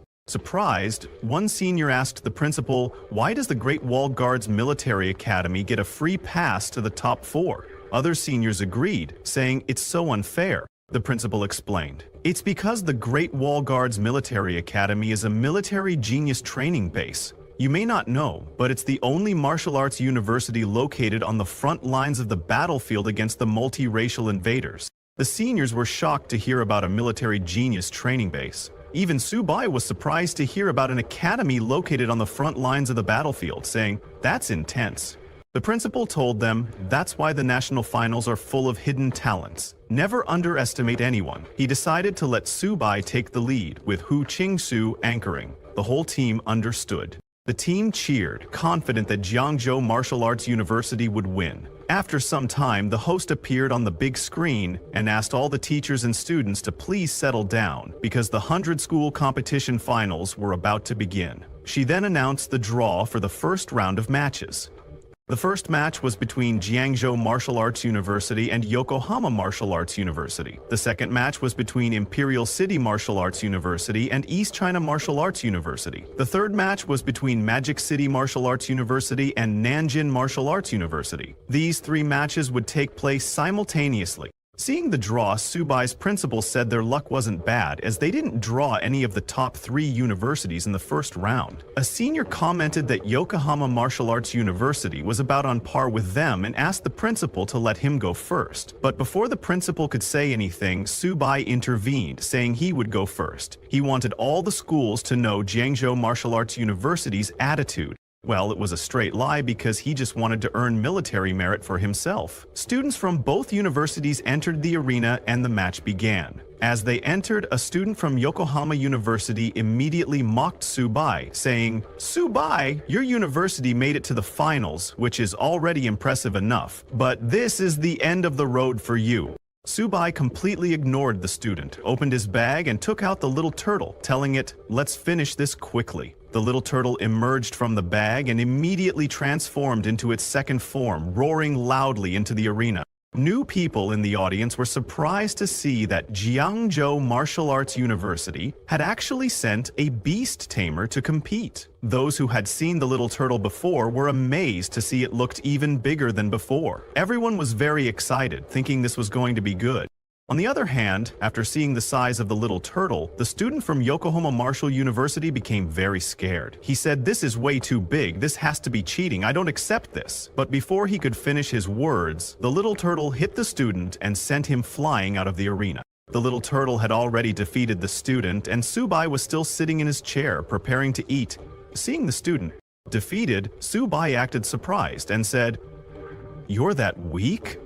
I haven't even started eating my peanuts yet." The student from Yokohama Martial University thought that beast tamers were supposed to be. He told the girl that Subai's turtle has insane defense and strength, and it's definitely at the silver level. If someone had a beast like that, they would be crushing bronze-level martial artists like it's nothing. Meanwhile, in the arena, another student from Yokohama Martial University entered. Seeing Subai sitting on a stool and eating peanuts, the student became very angry and told Subai that he was humiliating them. She jumped towards Subai, shouting that she would make him pay, but Subai completely ignored her and continued reading his comic, saying, "This comic is really good." When the girl got near him, the little turtle shot an energy beam from its mouth and sent her flying. The host announced that Subai of Jiangzhou Martial Arts University won.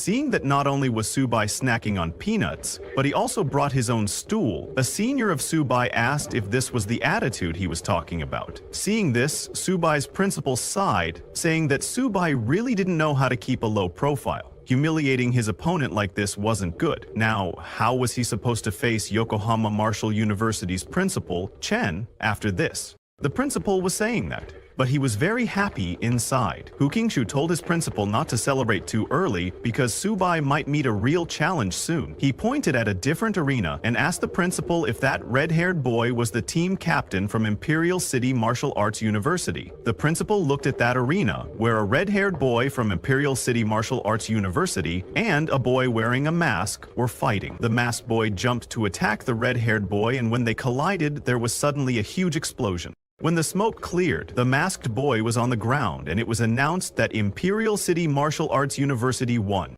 The red-haired boy was a flame user. He apologized to his opponent, saying he had hit a little too hard. Seeing that, Subai's principal felt a little nervous, because the boy was a fire attribute martial artist and was at the peak of the silver level. Seeing a silver level fire attribute martial artist, Subai's seniors were shocked, asking, "Is this the terrifying strength of Imperial City Martial Arts University?" Wu Qingshu told the other seniors that if the Great Wall Guard's military academy doesn't step in, only Magic City Martial Arts University might be able to match them.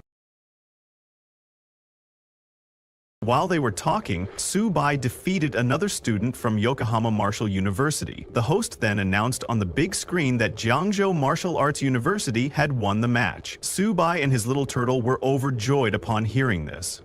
As he was celebrating, two people observed him from the side. One was the principal of Luohe Martial Arts University, and beside him stood Wang Ming-kun, a silver-rank student from his university. Ming-kun asked his principal for permission to handle Subai, confidently stating that he would make Jiangzhou Martial Arts University experience the feeling of 1 versus 5. The principal agreed and advised Ming-kun to use his speed to win, warning him not to engage directly with the turtle. Ming-kun laughed and reassured his principal not to worry. Then, the host announced that the next match would be between Jiangzhou Martial Arts University and Luohe Martial Arts University. Following the announcement, Wang Ming-kun entered the arena, signaling the start of the match. He walked toward the little turtle and mockingly told Subai that he had been lucky in the last round, but wouldn't be as fortunate this time. Subai, however, didn't argue. Instead, he sat in his chair, opened his bag, and took out a cola. He was slightly excited to see that his opponent this time was a silver-ranked wind attribute ability user. Smirking, he declared that he would show Subai the strength of a silver rank. With that, he merged with the wind and transformed into a tornado, launching an attack on the little turtle, aiming to take it out. However, to his shock, he realized that Earth's gravity couldn't lock on to the little turtle. Changing tactics, he abandoned the turtle and went after Subai instead, thinking he could eliminate him before he even had a chance to react. He swiftly moved behind Subai and unleashed a wind blade attack, shouting, "Goodbye, bronze brat." Yet Subai remained unfazed. He was still drinking his cola, completely unconcerned, more annoyed by the wind making it difficult for him to eat his peanuts than by the actual attack. Seeing Subai's lack of reaction, Ming-kun grew even angrier and launched multiple wind blades, declaring that he would make Subai's defeat swift and painless. The wind blades struck, destroying the ground where Subai was sitting. As Ming-kun landed, he sneered, "Subai, I might have hit a little too hard. Go rest and recover." He was convinced he had won. However, as the smoke cleared, Subai emerged completely unscathed. He had used his little turtle's golden shell skill to form a protective barrier just before Ming-kun's attack landed. Looking at Ming-kun, Subai casually asked, "What did you just say?" Ming-kun was stunned to see Subai using source synchronization. He couldn't believe that someone had actually mastered Lo Fan's divine technique. Finishing his cola, Subai finally got a little serious. He glanced at Ming-kun and said, "You're a wind attribute ability user, confident in your speed, huh?" He then turned to his little turtle and called it back into his bag. Opening his bag again, he took out his little cat, smirking as he told Ming-kun, "Since you want to play with speed, then let's play using speed." Subai told his little cat that it was her time to shine. Seeing the small cat, Ming-kun burst into laughter and mocked Subai, asking if he was foolish enough to bring his pet cat into the match. Many people in the audience, seeing Subai and his little cat for the first time, also started laughing, asking each other which university he was from. A girl in the audience informed them that he was from Jiangzhou Martial Arts University. She complimented Subai, saying he was interesting for bringing his pet cat, and added that the little cat was adorable. She wanted to raise one too. Meanwhile, Subai's senior students were confused, wondering what he was doing. Was he mocking his opponent? First a small stool, then a cola, and now a pet cat? Worried, one senior asked the others if this strategy would work, considering that Subai's opponent was a wind attribute ability user. However, the principal of Jiangzhou Martial Arts University remained calm. He could tell that the little cat was no ordinary feline. He told the senior students not to rush to conclusions and just watch, because that was no ordinary cat. Ming-kun, unaware of this, continued laughing. He asked Subai to just bring out the turtle again, but Subai ignored him completely. Instead, he told his little cat, "Don't hit too hard. This is just a match, not a battlefield." The moment he said that, the little cat transformed into her beast form and let out a deafening roar. It was so loud that Ming-kun instinctively covered his ears. Shocked, he wondered if the shadow he had just seen was his imagination. But when he looked at the little cat again, he was stunned. She had grown significantly larger and was now lunging toward him. The audience gasped in shock at the transformation. "That's no pet cat. That's clearly a big tiger. Maybe even a white tiger," a man exclaimed. And another person sitting beside him responded, "I've seen white tigers in zoos, but none of them are as big as Subai's cat." Subai's seniors were equally stunned. They watched in disbelief as the little cat transformed into a massive white tiger. They all began wondering whether this was Subai's second tamed beast. One of them, still in shock, turned to the principal and asked, "How is it possible for Subai to have two tamed beasts? Even for a silver rank beast tamer, taming a second beast is extremely difficult." The principal simply smiled and said, "It seems Subai has more secrets than we know." Meanwhile, in the arena, Ming-kun activated his super speed and struck the little cat's neck with a wind blade. His precision and speed were flawless, and the attack landed perfectly. However, when he turned to check on the little cat, he was shocked. The cat had vanished. "An afterimage?" he gasped. He couldn't believe it. How could that little cat be so fast? Subai's little cat began running around Ming-kun at super speed, leaving behind multiple afterimages. Ming-kun was in complete disbelief. "Impossible. I won't admit it. There's no way that little cat is faster than the wind." Frustrated, he turned towards Subai, who was casually sitting in the corner.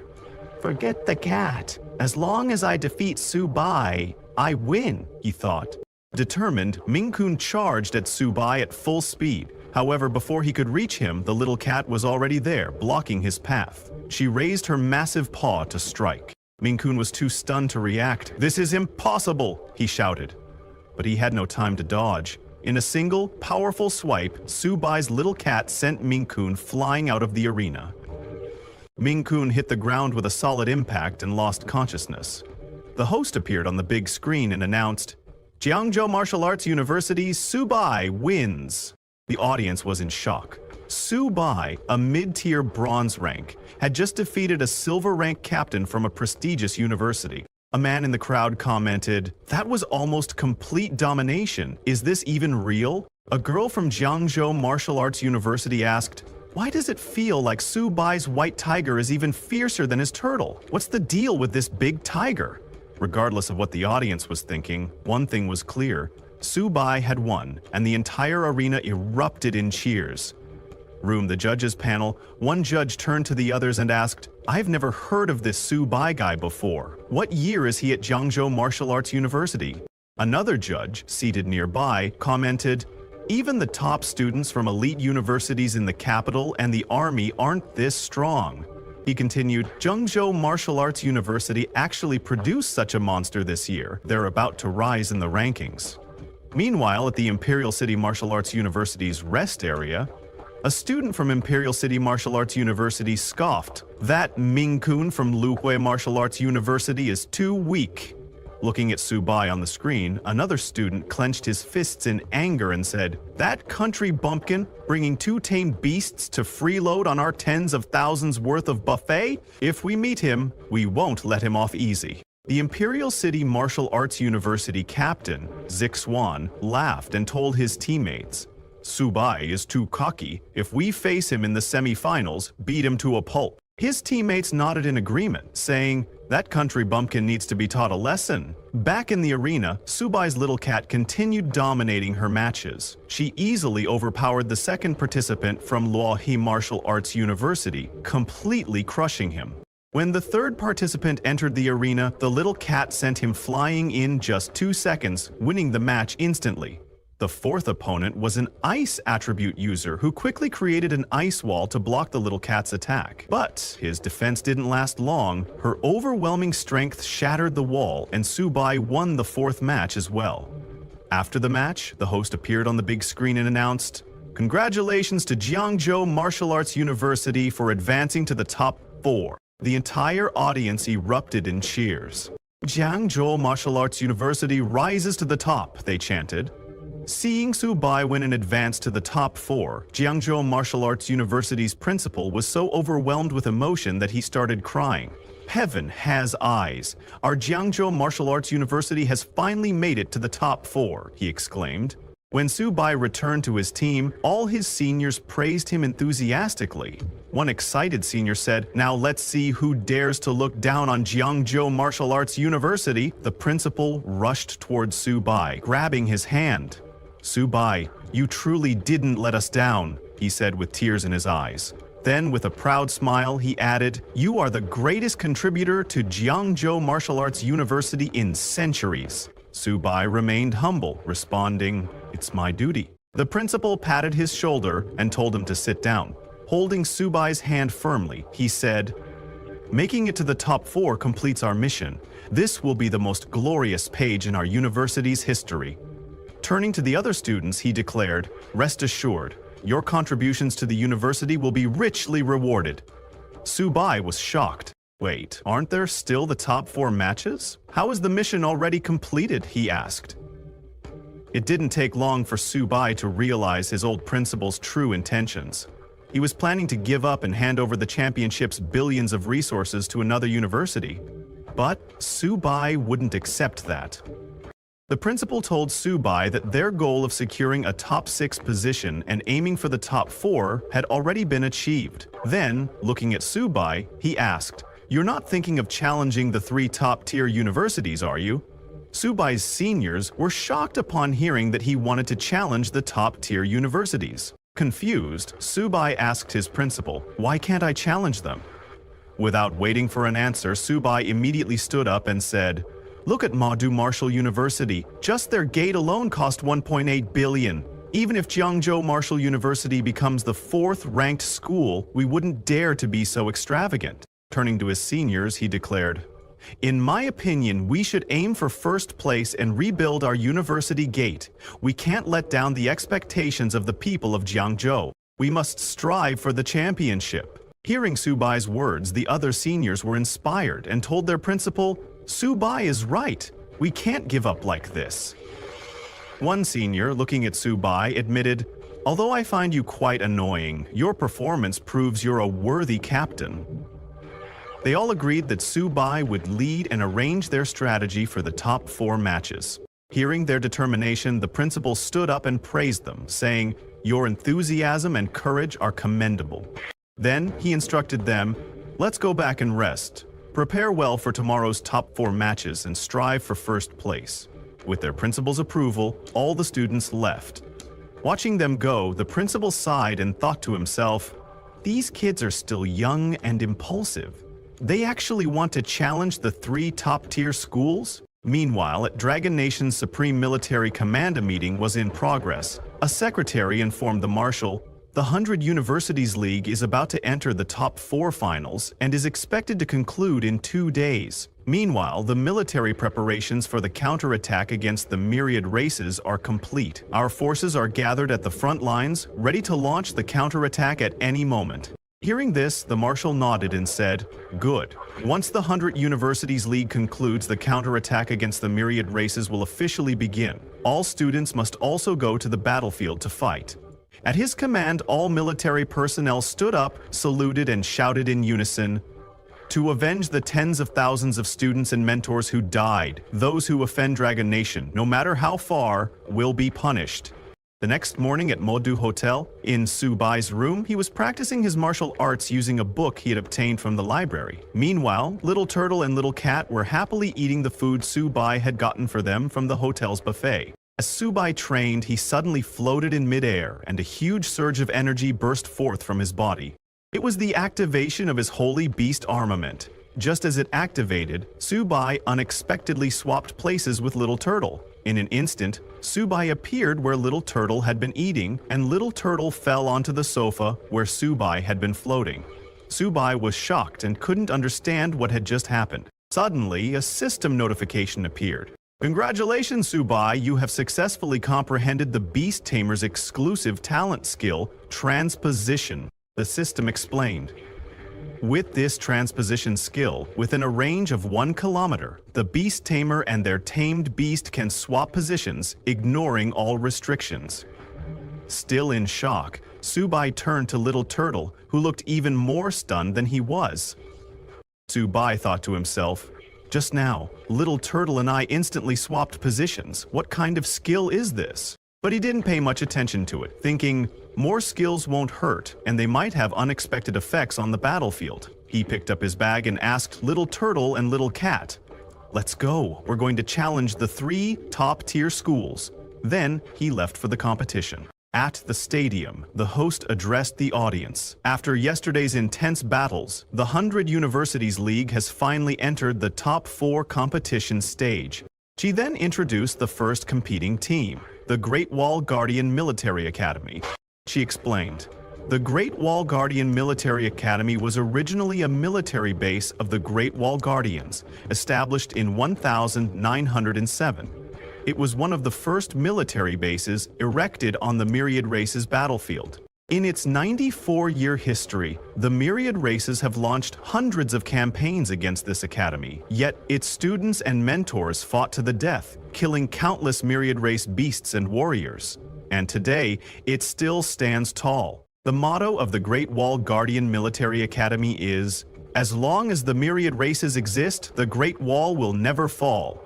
To this day, the strongest human, the only king-level expert, Mr. Ni Qing, serves as the honorary principal of the Great Wall Guardian Military Academy. B says also why even the strongest warriors of the Myriad Races dare not set foot in the Academy's territory. Just as the host finished speaking, king-level expert Ni Qing entered the stage with his students. The host continued, "As the strongest martial arts university in Dragon Nation and humanity's frontline barrier, the Great Wall Guardian Military Academy is truly unmatched." The entire audience erupted in amazement at the sight of the Academy's students and their formidable principal. A man in the audience exclaimed, "They say the Great Wall Guardian Military Academy is a city of heroes. Every student there is a hero." Another spectator standing beside him nodded and said, "Moda Martial University and Capital Martial University are already so strong, and the Great Wall Guardian Military Academy is even stronger. It's hard to imagine just how terrifying their strength must be." One spectator asked, "Did the host say the Great Wall Guardian Military Academy has only 5 team members? Don't they have substitutes?" A boy sitting beside him laughed and replied, "You're underestimating them. This is the Great Wall Guardian Military Academy. Do they even need substitutes?" Subai's perspective. Watching the big screen, Subai's principal turned to him and said, "King-level expert Ni Qing is the bulwark of our human race. For Jiangzhou Martial University to fight against the Great Wall Guardian Military Academy is already an honor." Seeing the legendary king-level expert, Subai felt a surge of motivation, thinking, when will I be able to become the bulwark of humanity like him? Competition draw announcement. The host appeared on the big screen, announcing, "The top 4 competition is about to begin." She then revealed the draw results. First match, Great Wall Guardian Military Academy vs. Capital Martial University. Second match, Modu Martial University vs. Jiangzhou Martial University. Seeing the matchups, the captain of Modu Martial University frowned in annoyance and muttered, "This is so boring. We're up against Jiangzhou Martial University, fighting such weaklings I can't even be bothered to make a move." A girl from their team mocked Jiangzhou Martial University, saying, "Our opponent is Jiangzhou Martial University? That trash? Winning against them won't even be glorious." Others from their team agreed, adding, "Jiangzhou Martial University is just a troublemaker. How do they even deserve to be in the top 4? A yellow-haired girl from their team turned to her captain and said, "Let me go this round. I'll take them all down in one go." The first match begins. While they were talking, the first match between Great Wall Guardian Military Academy and Capital Martial University began. The host addressed the audience. The first to take the stage for the Great Wall Guardian Military Academy is their captain, Han Zan, a Lord-level expert and the grandson of General Han Dang. The purple-gold armor he wears is forged from diamond-level cores. She wondered who Capital Martial University would send to face him. As Han Zhan entered the arena holding a huge spear blade, he challenged Wang Yang, the captain of Capital Martial University, saying, "Let's not waste time, let's settle this between us." He then asked Wang Yang, "Do you dare to fight me?" Seeing that Han Zhan had directly challenged Wang Yang, the entire audience erupted in excitement, wondering, quote, "Are Capital Martial University and the Great Wall Guardian Military Academy starting with a king vs. king match?" Unquote. The crowd began chanting, demanding a king vs. king match. The king vs. king match? Hearing the audience's demand, a guy from Capital Martial University suddenly jumped into the arena. It was Wang Yang, the captain of Capital Martial University, also a spearblade user. As soon as he entered, he mocked Han Zhan, saying, "Old Han, why make such a big deal out of this? I'm afraid you'll be a sore loser." The moment Wang Yang stepped into the arena, all the girls in the audience started cheering, shouting, "Wang Yang is our idol!" Subai's perspective. Watching the intense matchup, Subai's principal turned to him and said, "This match is heating up right from the start. Youth is truly wonderful." Hearing the girls cheer for Wang Yang, Subai frowned and asked his seniors, "Is Wang Yang really that handsome? I don't see it." Then he turned to his teammates and asked one of his seniors, Luol, "You go up first. Show the audience what we're made of." Shocked, Senior Luol hesitated and asked, "Can I really do it?" Back in the arena as they were talking, Han Zhan took his position and challenged Wang Yang once again, saying, "Let's start. I'll let you make the first move." Wang Yang accepted Han Zhang's challenge, and with lightning speed charged at Han Zhang, attacking with his spear. However, Han Zhang, standing still, effortlessly blocked Wang Yang's attack. The audience was surprised to see Han Zhang's diamond rank armor skill in action. They were shocked that he had developed it to such a high level. But Wang Yang was not about to stop. He continuously attacked Han Zhang from all directions, shouting, "Han Zhang, so what if your blood chi is high? So what if your armor is strong? I can still defeat you." Seeing them fight, Subai's principal told him, Wang Yang is an extreme agility and attack-type fighter. Coupled with the howling wind technique, it's almost impossible to see him. Subai agreed, commenting, "He is absolutely terrifying." Watching the intense battle, Subai thought to himself, "Is this the power of a mid-silver rank? How am I supposed to stand against them when I'm only a mid-bronze rank?" Meanwhile, in the arena, Wang Yang continued his relentless attacks, moving at incredible speed. But Han Zhang suddenly spotted an opening in his opponent's movements and smiled. Raising his spear high, he gathered an enormous amount of energy. He struck the ground with such force that it shattered the arena floor, sending powerful shockwaves in all directions. The shockwave hit Wang Yang as he dashed around, causing him to lose his balance and come to a sudden stop. Seeing Han Zhang's attack, a judge remarked, "This is Grand General Han's Sky Splitter Slash. I remember 3 years ago Grand General Han Dang used this very technique to kill a diamond rank enemy." The judge was shocked by the terrifying power of the attack, which had forced Wang Yang to halt. A commentator praised Han Zhang, telling the audience, Han Zhang actually used an extremely offensive combat technique as a control technique, an unthinkable strategy.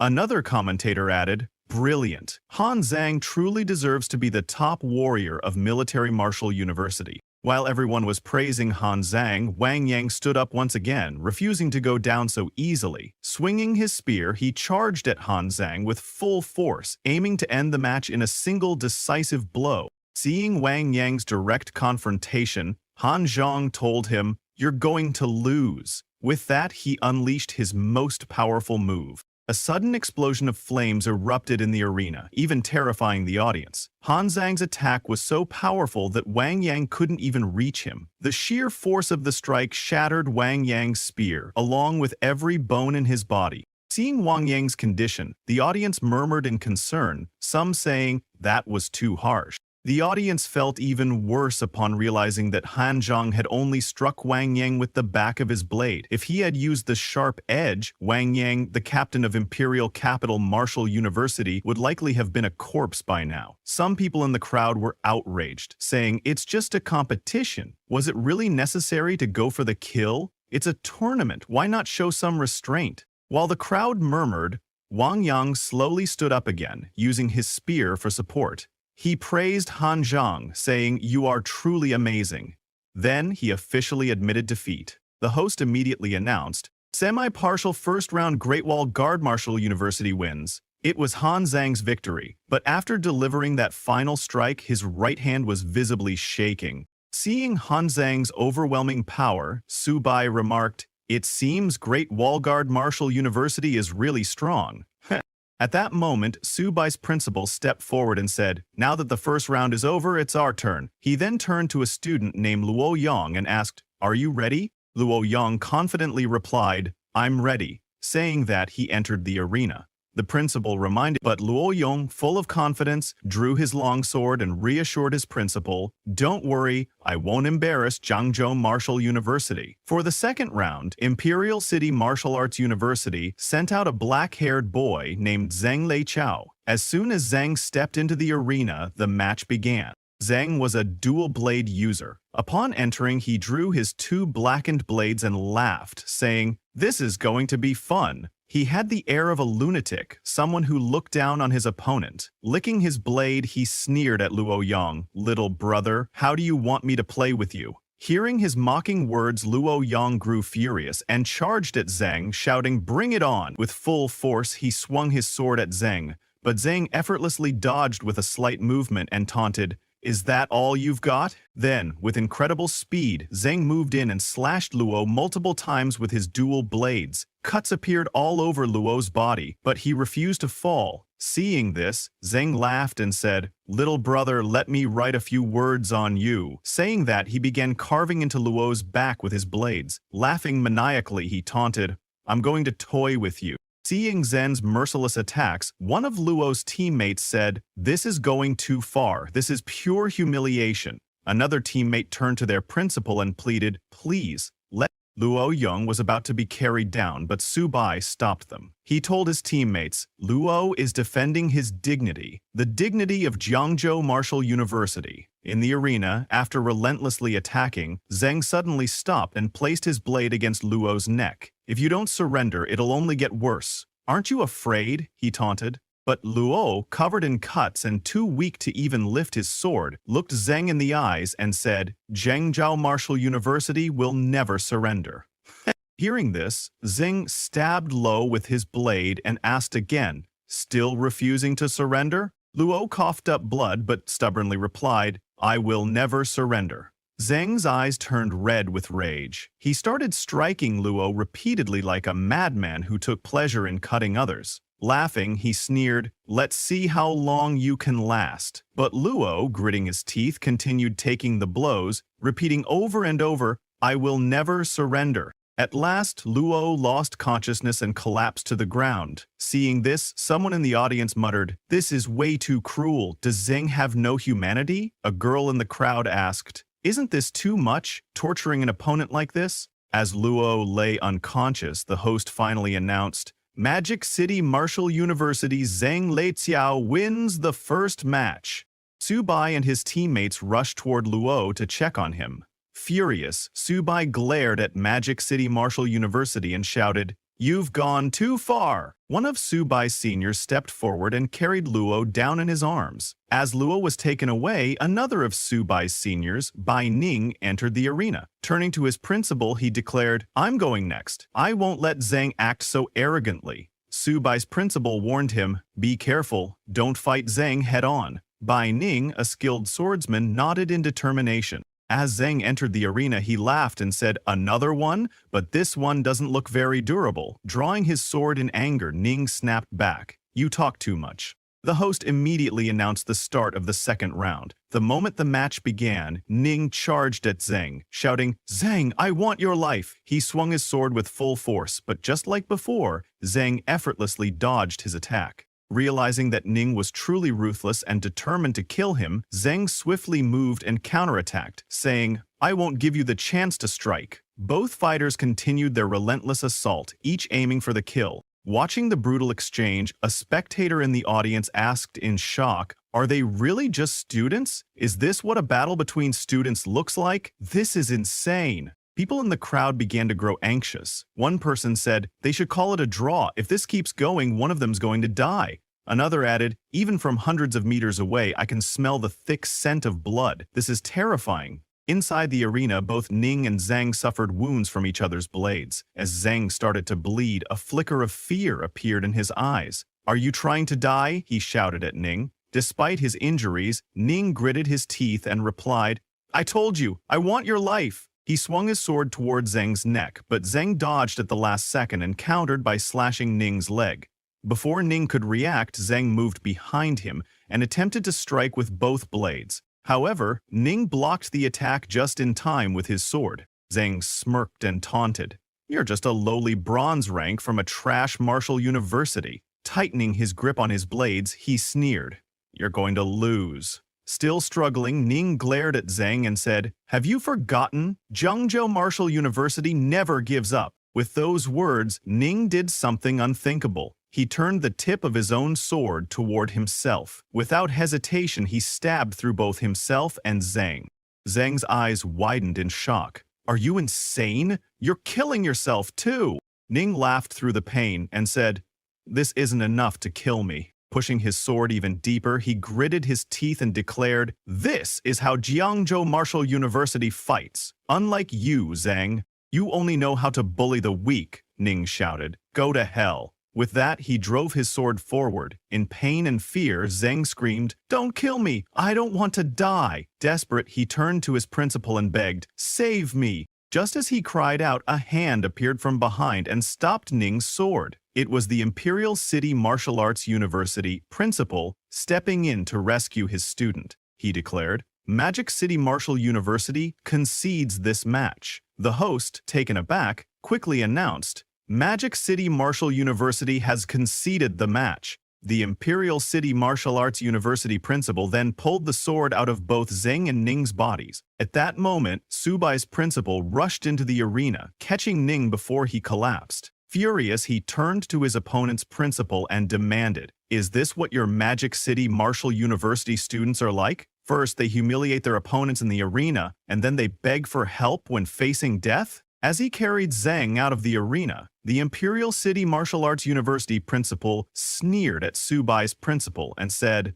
Don't think that just because you made it to the top 4, Jiangzhou Martial University is qualified to challenge Magic City Martial University. Just then, a doctor arrived, but instead of checking on Ning, who was more seriously injured, he attended to Zhang first. Seeing this, Subai's principal gritted his teeth in anger. Do you really think only your Magic City Martial University students are valuable? The lives of Jiangzhou Martial University students are just as precious. As the Imperial City Martial Arts University principal left, he coldly remarked, There's no point in arguing. Let's settle this on the stage. Fine, Subai's principal snapped. Turning to Subai, he ordered, Get on stage, beat them as hard as you can, make them pay for touching anyone from Jiangzhou Martial University. Hearing his principal's command, Subai immediately stepped into the arena. Leave it to me, I'll make them pay the price. Meanwhile, Subai's principal hurriedly left with Ning, laying him on a stretcher. He looked at Ning and said, You have brought glory to Jiangzhou Martial University. Other seniors gathered around, nodding with pride. We're proud of you, Ning. They urged him to take good care of himself, assuring him that Subai would definitely teach them a lesson. On the other hand, Imperial City Martial Arts University's captain, Cao Zixuan, approached his principal and asked, Let me go and take care of those good-for-nothings from Jiangzhou Martial University. But his principal shook his head. Don't be impatient, Zixuan. The championship is still waiting for you. In the arena, as Subai stepped into the arena, he declared loudly, I, Subai of Jiangzhou Martial University, hereby challenge Magic City Martial University. If they lose, I demand that they publicly apologize to Jiangzhou Martial University. He then shouted toward the opposing team, Magic City Martial University, do you dare to accept this challenge? The audience erupted in support. Make them apologize, someone shouted. We're counting on you, Subai. Show them what you've got.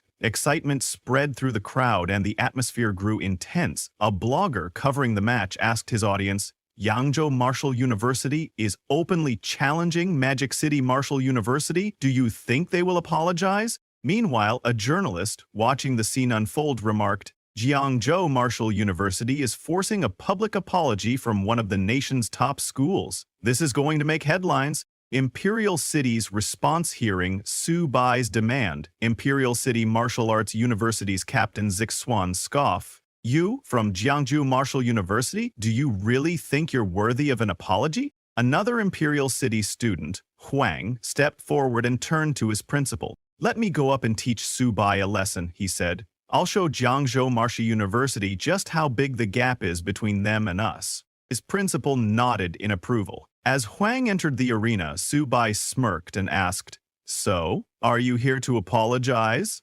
Tightening his fist, Huang laughed and said, "This so-called apology is nothing more than the moaning of the weak. Why should the strong apologize to the weak? Strength is power. Strength is the only truth." Hearing this, Subai turned to the host and demanded, "Let Magic City Martial University send another one up. Fighting one by one is too tiring and I'm in a hurry." Seeing that Magic City Martial University's captain, Cao Zixuan, had yet to enter the stage, some spectators started calling Subai arrogant. Cao Zixuan is on par with Wang Yang, Magic City Martial University's strongest student, one person remarked. A girl added, "Magic City Martial University is really overdoing it. How could Subai possibly defeat two of them?" Subai's provocation, on the other hand, when Imperial City Martial Arts University didn't respond to his demand, Subai mocked them, holding up his fingers and taunting Zixuan. "Then come up yourself," he sneered. Seeing Subai daring to provoke his team like this, Imperial City Martial Arts University's principal grew furious.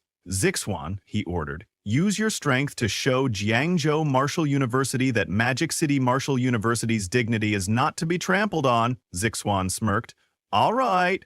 Without hesitation, he leapt into the arena. The battle begins. As soon as Zixuan landed, he drew his dual swords and said coldly, "Since Jiangzhou Martial University is so arrogant, we'll grant their request." At that moment, Zixuan unleashed his power. His red and blue swords shimmered, and his entire body became engulfed in a powerful red and blue aura. He looked at Subai and scoffed, "Kid, I'll show you that boasting without strength is just asking for humiliation." A judge's revelation. As Zixuan's aura flared, a judge turned to the others and pointed at the dual swords in his hands. "Look closely," he said. "Those swords are made of millennium cold iron and molten scarlet iron. These two blades were forged from some of the rarest materials in existence." Another judge's eyes widened. "And the crystal cores in the hilts, they're from platinum-level myriad races experts." The other judges were stunned. The Seo family and Magic City Martial University must truly value Seo Zixuan. "Each of these swords is priceless," one judge then spoke in awe. "The God of Ice and Fire once graduated from Magic City Martial University.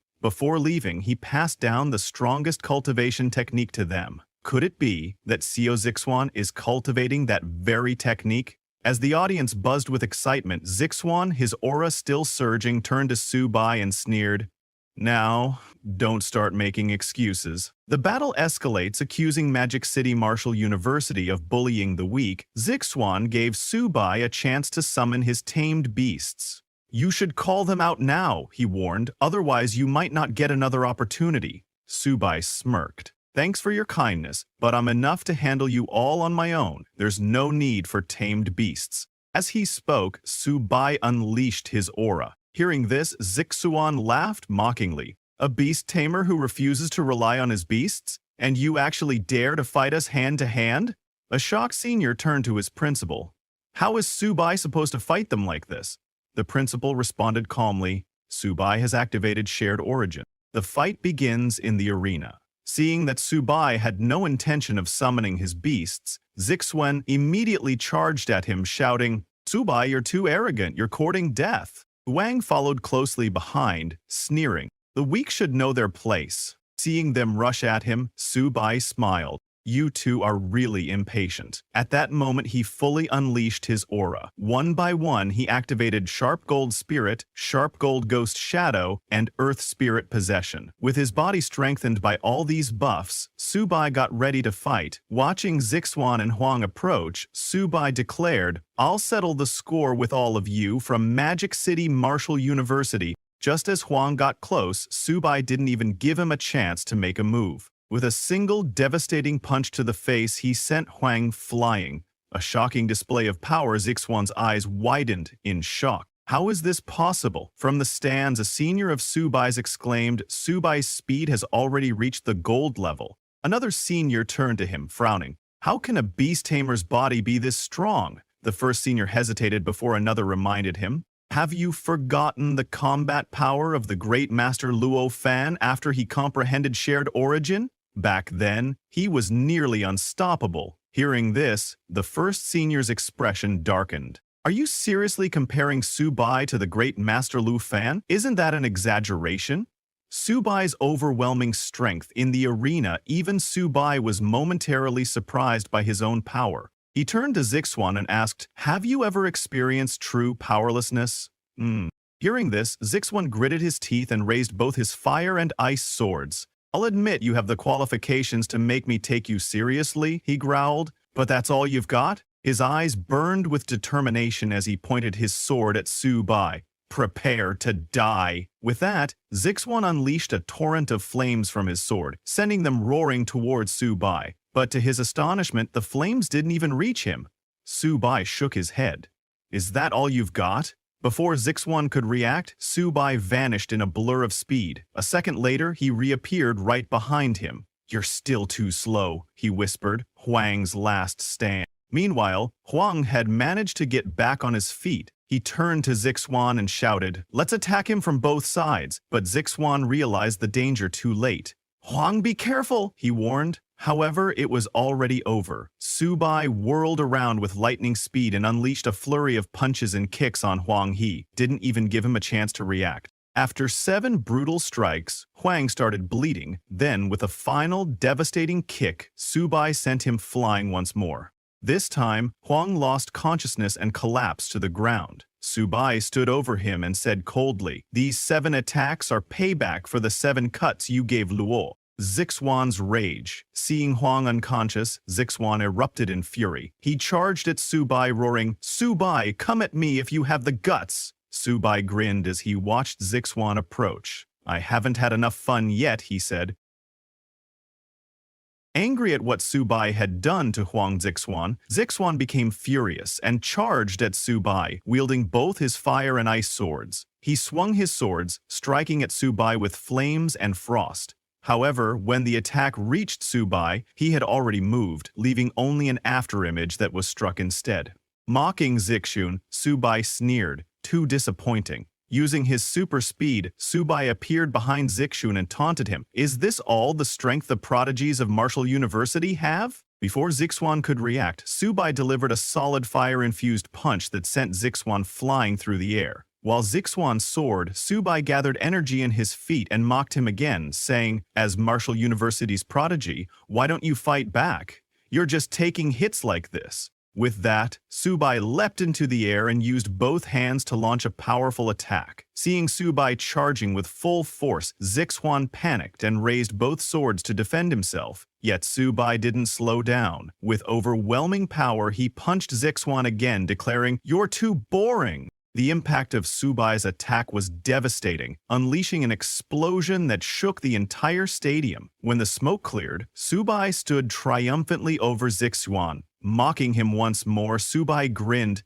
"I love beating prodigies the most." As Subai pressed his foot against Zixuan's face, Zixuan's rage boiled over. Shouting, "Subai, I'll kill you!" He did something that surprised everyone. Flames erupted from his sword, engulfing his entire body. Subai quickly jumped back, but his shoes were scorched in the process. While extinguishing the flames, Subai mocked Zixuan again, saying, "You don't have much skill, but you've got quite a temper." Meanwhile, Zixuan's anger spiraled out of control. Enraged, he unleashed his violent state fire, a technique that consumed his own body in flames. With a burst of fire tearing apart his clothes, Zixuan roared, vowing to kill Subai.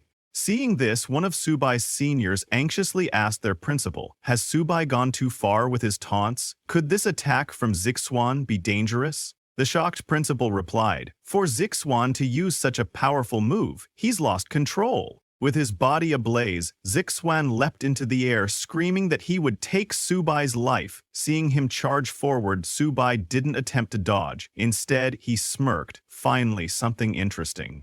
With full force, Zixuan struck at Subai, but his sword couldn't even touch him. Subai had activated his Great Wall Barrier, a defensive skill from his Little Turtle ability, which completely blocked Zixuan's attack. Shocked, Zixuan shouted, "Impossible! No one can block my twin swords." He then asked Subai, "Were you a turtle in your past life?" Laughing, Subai prepared to strike back. "Is that all you've got?" he sneered. Using his little cat speed, Subai delivered a powerful punch to Zixuan's face, sending him flying back into the sky. The force of the impact knocked Zixuan's swords from his hands. With a heavy crash, Zixuan hit the ground, his swords landing far from him. The judges of the match were stunned. One of them exclaimed, "I can't believe Subai possesses such a terrifying killing move." Another judge added, "The most shocking part is that their fight actually cracked the golden level arena. This is the terror of the primordial flow." Watching Subai's powerful presence reminded the judges of Luofan from the past. "And Subai is only at mid-bronze rank," one judge murmured. "His talent? It might be even scarier than those from elite families."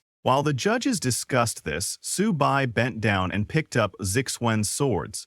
Examining them, he remarked, "These two swords look quite valuable." Seeing this, Zixuan, still dazed and fearful, shouted, "What are you doing? Put them down! Those are my twin swords!" But Subai wasn't going to let it go. He told Zixuan that after seeing how Imperial Martial University behaved, he knew they definitely wouldn't apologize or compensate for their actions. So, Subai declared that these two swords would be considered compensation from Imperial Martial University. Hearing this, Zixuan became furious. Like a beast, he lunged at Subai, shouting, "This is too much! I will kill you!" But Subai easily dodged Zixuan's attack and taunted him. "Do you still think you have the strength for that?" Without hesitation, Subai kicked Zixuan in the face, telling him he was overestimating himself. With just one solid kick, Subai broke Zixuan's nose and sent him flying. Subai was furious. How dare Imperial Martial University try to bully the students of Jiangzhou Martial University? Without giving Zixuan a chance to recover, Subai leapt at him once again. Zixuan barely managed to stand, but Subai relentlessly punched and kicked him, shouting that this was his punishment on behalf of Jiangzhou Martial University. The audience watched in shock as Zixuan lay helpless, unable to resist. They couldn't believe Subai's sheer dominance, speed, strength, technique. He had no apparent weakness. People started wondering if anyone in Martial University could even stand a chance against him. A girl in the crowd remarked, "I think only Han Zan might be able to match this monster Subai." Although some people felt bad for Zixuan's condition, their anger toward Imperial Martial University still burned strong. They cheered for Subai, hoping this would humble Imperial Martial University and curb their arrogance. The students of Jiangzhou Martial University erupted in joy, shouting, "See?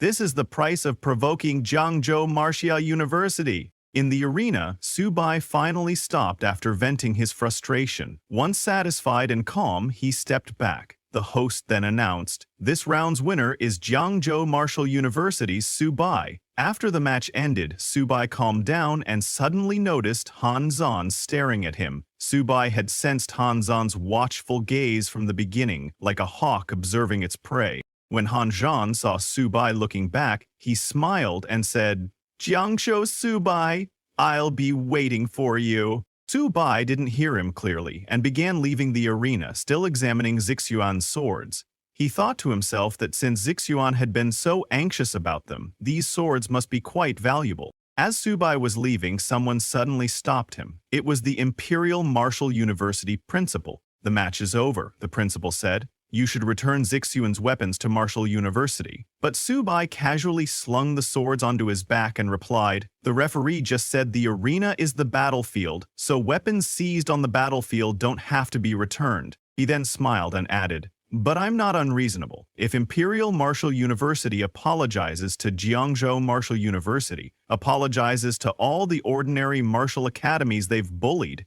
and compensates for medical expenses and mental distress, then I'll return these swords."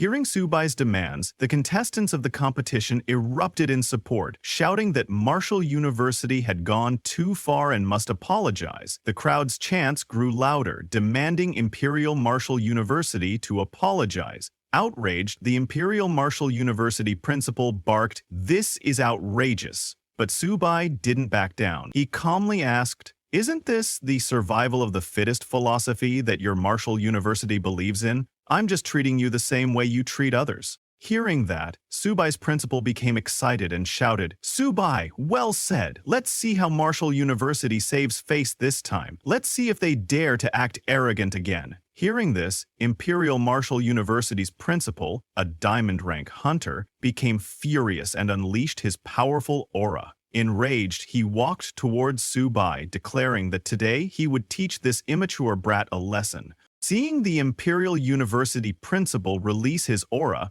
Subai's principal grew worried and urged Subai to move away quickly. Meanwhile, the military university principal, who was also a diamond rank warrior, became furious when he saw the Imperial University principal about to attack a student. In the arena, Subai began to back away, shocked by the overwhelming power of a diamond rank warrior. So this is the explosive power of a diamond rank. It's so strong, he thought. But before the Imperial University principal could strike, the military university principal and Subai's principal leapt into the arena. The military university principal confronted the Imperial University principal, asking, "As a dignified martial university principal and a diamond rank expert, don't you feel ashamed unleashing your full power on a student?" Still enraged, the Imperial University principal barked back, "This is Magic City. Martial University has autonomy here, so military university shouldn't interfere." Hearing this, Subai's principal became furious and warned, "If you dare harm a Zhengzhou Martial University student, I'll fight you to the death."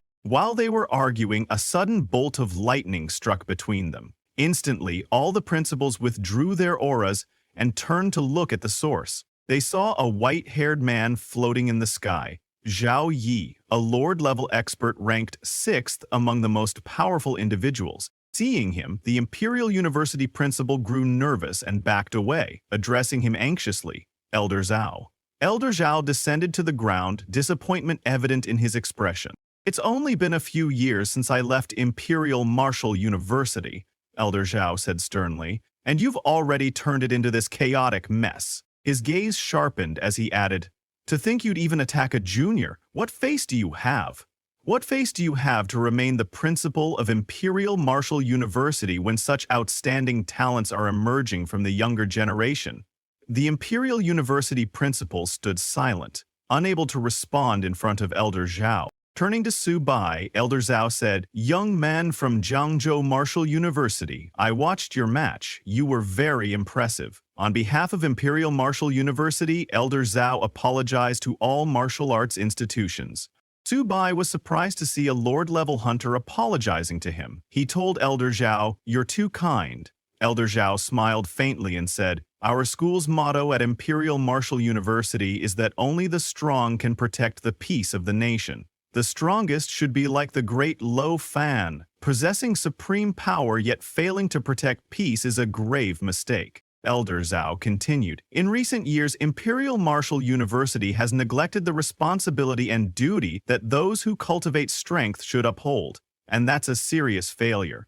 In this match, Imperial Martial University lost to Jiangzhou Martial University without a doubt, so those two swords will rightfully belong to Subai." Hearing this, Subai and the others were overjoyed. The Military Martial University principal praised Elder Zhao, saying, "Your generosity is truly admirable, Mr. Zhao." Suddenly, Subai respectfully thanked Elder Zhao, saying, "As a junior, I'm grateful for your teachings." But the Imperial Martial University principal still didn't want to let go of those swords and tried to say something to Elder Zhao. However, without listening to him, Elder Zhao interrupted and told the Imperial Martial University principal, "With such an impatient temperament, you can't be the principal of Imperial Martial University, you should just be an instructor." Saying that, Elder Zhao left the arena. Then, the host appeared on the big screen and announced that the school would repair the arena and the finals of the league would begin in 1 hour. Hearing this, the entire audience became very excited, saying, "Zhangzhou Martial University is really making people see them in a new light this year, and Subai is probably the dark horse of this year's league." On the other hand, after their victory, Subai and his principal left the arena. All of Subai's seniors praised him, saying he had done well and restored the dignity of Jiangzhou Martial University. They were all proud of him. Feeling embarrassed, Subai asked everyone not to praise him too much, admitting that he had been terrified just now. Subai's principal was also very happy. Seeing that even Elder Zhao had appeared, he proudly said that today, Jiangzhou Martial University could finally hold its head high. While they were talking, one of Subai's seniors approached and informed their principal that the next match would be against Great Wall Guard Martial University. Hearing that, Subai's principal told Subai to take a rest, saying, "It's already unexpected that we've made it to the finals, so now we should just do our best." Hearing this, Subai smiled and told his principal, "There's no need to rest." He then asked, "Since I've won glory for Jiangzhou Martial University today, do you think I could get some rewards?" Subai's principal chuckled and said, "You little rascal, you really know how to take advantage of a situation. I have 2 high-grade silver beast cores here. I'll personally give them to you." Hearing this, Subai thanked his principal, promising that he would definitely perform well. 1 hour later, the host announced, "The highly anticipated 100 Schools League Finals is about to officially begin." The whole audience erupted in excitement. Some people cheered for Han Zhan, while others shouted that Jiangsu Martial University would win. Moments later, Han Zhan from Great Wall Guard Martial University and Subai from Jiangzhou Martial University entered the arena. Holding his long spear, Han Zhan looked at Subai and said, "I've been waiting for you for a long time. Let's have one match to decide the victor. What do you say?" Subai immediately agreed, saying, "That's exactly what I was thinking." Knowing that Han Zhan was very powerful, Subai asked his system to help him scout Han Zhan's attributes. Immediately, a system notification window popped up in front of Subai, displaying Han Zhan's information. Han Zhan is currently an early silver stage hunter with a constitution of 316, but his actual constitution is unknown. His agility is 216, but his actual agility is also unknown. His spirit is 96. After analyzing the data, the system warned Subai to be extremely cautious. Seeing Han Zhan's stats, Subai muttered, "As expected. Han Zhan, your strength is extraordinary." But while Subai was still examining the status window, Han Zhan suddenly charged at him, shouting, "Subai, what are you waiting for? Fight me like a warrior!" Seeing Han Zhan rushing in with such force, Subai unleashed his power by activating Sharp Metal Spirit, Sharp Metal Phantom, and Earth Spirit Possession skills. After buffing himself, Subai got ready to attack, telling Han Zhan that he would now show his true power. Han Zhan moved quickly and struck at Subai with his spear, but using his incredible speed, Subai dodged the strikes and attacked from all directions, taunting Han Zhan to show his full power. Subai continued to evade while landing hits on Han Zhan. However, Subai was surprised to see that Han Zhan was matching his speed. This was exactly what Subai had expected. Han Zhan wasn't being straightforward. He had actually been holding back during his fight with Wang Yang. Even the judges were surprised.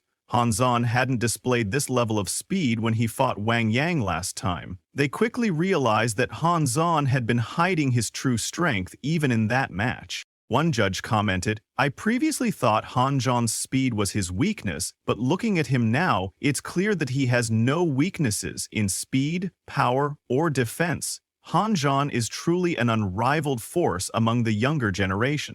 Another judge added, "Unless Han Zhan is overwhelmed by someone with far superior cultivation, there's no chance of victory. It seems Jiangzhou Martial University will only reach second place. Subai can't possibly be Han Zhan's match." Ignoring their words, Subai attempted to punch Han Zhan, but to his surprise, Han Zhan easily dodged his punch and mockingly said, "That's still far from enough." Han Zhan then used this opportunity to launch a counterattack, but Subai quickly backed away, putting some distance between them. Subai praised Han Zhan, saying, "As expected of a man who's fought on the Myriad Races battlefield completely without weaknesses." But then Subai smiled while dodging Han Zhan's spear and confidently told him, "You definitely won't be able to dodge my next move." Subai warned Han Zhan to prepare for his most vicious attack, not powerful, but extremely fatal to the body. To everyone's shock, Subai aimed a punch directly at Han Zan's vital area.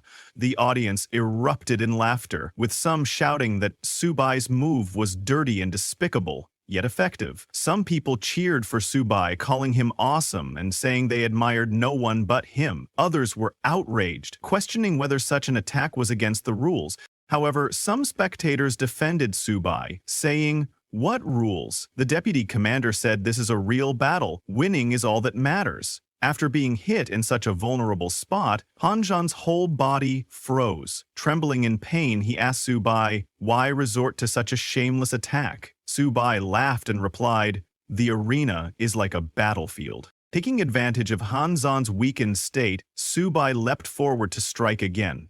Han Zan tried to block with his hands, but Subai's punch was so strong that it sent Han Zan flying. This made Han Zan angry. He stood up and warned Subai, "Now, I'm getting serious." Han Zan released his aura and raised his spear, declaring, "I've tested this move many times. You won't be able to dodge it either." With that, Han Zan swung his spear, unleashing hundreds of powerful energy strikes at Subai. The attacks were too fast and too numerous for Subai to dodge. Realizing this, Subai put his sword away and said, "Since I can't dodge it, let's clash." Meanwhile, the judges were stunned to see that Han Zan had actually mastered this technique, Grand General Han's signature move. One judge recalled, 3 years ago, Grand General Han annihilated thousands of fierce beasts in an instant. Among those enemies were a diamond rank and several platinum rank warriors from other races. On the other hand, in the arena, to defend against Han Zan's attack, Subai activated his Great Wall barrier. However, when Han Zan's continuous strikes hit Subai's barrier, it started to crack. While using his full energy to maintain the barrier, Subai realized that Han Zan was truly going for the kill. Unfortunately, Subai's energy wasn't enough, and his barrier was ultimately destroyed, sending him flying across the arena. After breaking Subai's barrier, Han Zan pointed his spear at him and demanded, "Show me your full power, Subai. I don't believe you're this weak." When Subai fell, a senior from his team anxiously asked the principal if Subai had lost. The worried principal replied, "No one could withstand such a powerful attack." But to their surprise, Subai stood up once again. Reaching into his bag, Subai unzipped it and said to Han Zan, "You forced me to do this." Raising his arm, Subai called out to his little turtle and little cat, asking them to come out and help him defeat Han Zan. Both Little Turtle and Little Cat emerged from the bag and activated their ancient beast forms. Seeing this, Han Zan smirked and said, "Very good, Subai, you've finally shown your full power." Subai activated his energy once again, and together with Little Turtle and Little Cat, he charged at Han Zan, shouting, "Old Han, you're finished." Subai attempted to kick Han Zan first, but Han Zan swiftly dodged the attack. Next, Little Cat leaped forward, striking with its claws. Han Zan blocked the attack with his spear, but Subai's assault didn't end there. While Han Zan was busy defending against Little Cat, Little Turtle launched a powerful strike. The impact was so intense that Han Zan's armor cracked and shattered, sending him flying. Half of Han Zan's gold-grade body armor was now destroyed, but once again, Han Zan stood up. Subai warned him, "Don't be stubborn. There's no shame in admitting defeat." However, Han Zan refused to give up. Gripping his spear with his other hand, he released a surge of energy and said, "I didn't want to use this move. I still can't fully control this power, but now I have no choice." With that, Han Zan unleashed his full power. The purple energy radiating from his body surged so fiercely that it reached the stadium ceiling. Subai was shocked by Han Zan's power and asked, "Is he even human?" Feeling a hint of fear, Subai wondered if this was really gold rank power. It was far too terrifying. Suddenly, a system warning notification appeared in front of Subai, alerting him that his opponent was extremely dangerous. As Han Zan's eyes turned purple, he laughed ominously and declared, "Subai, you're destined to lose this round.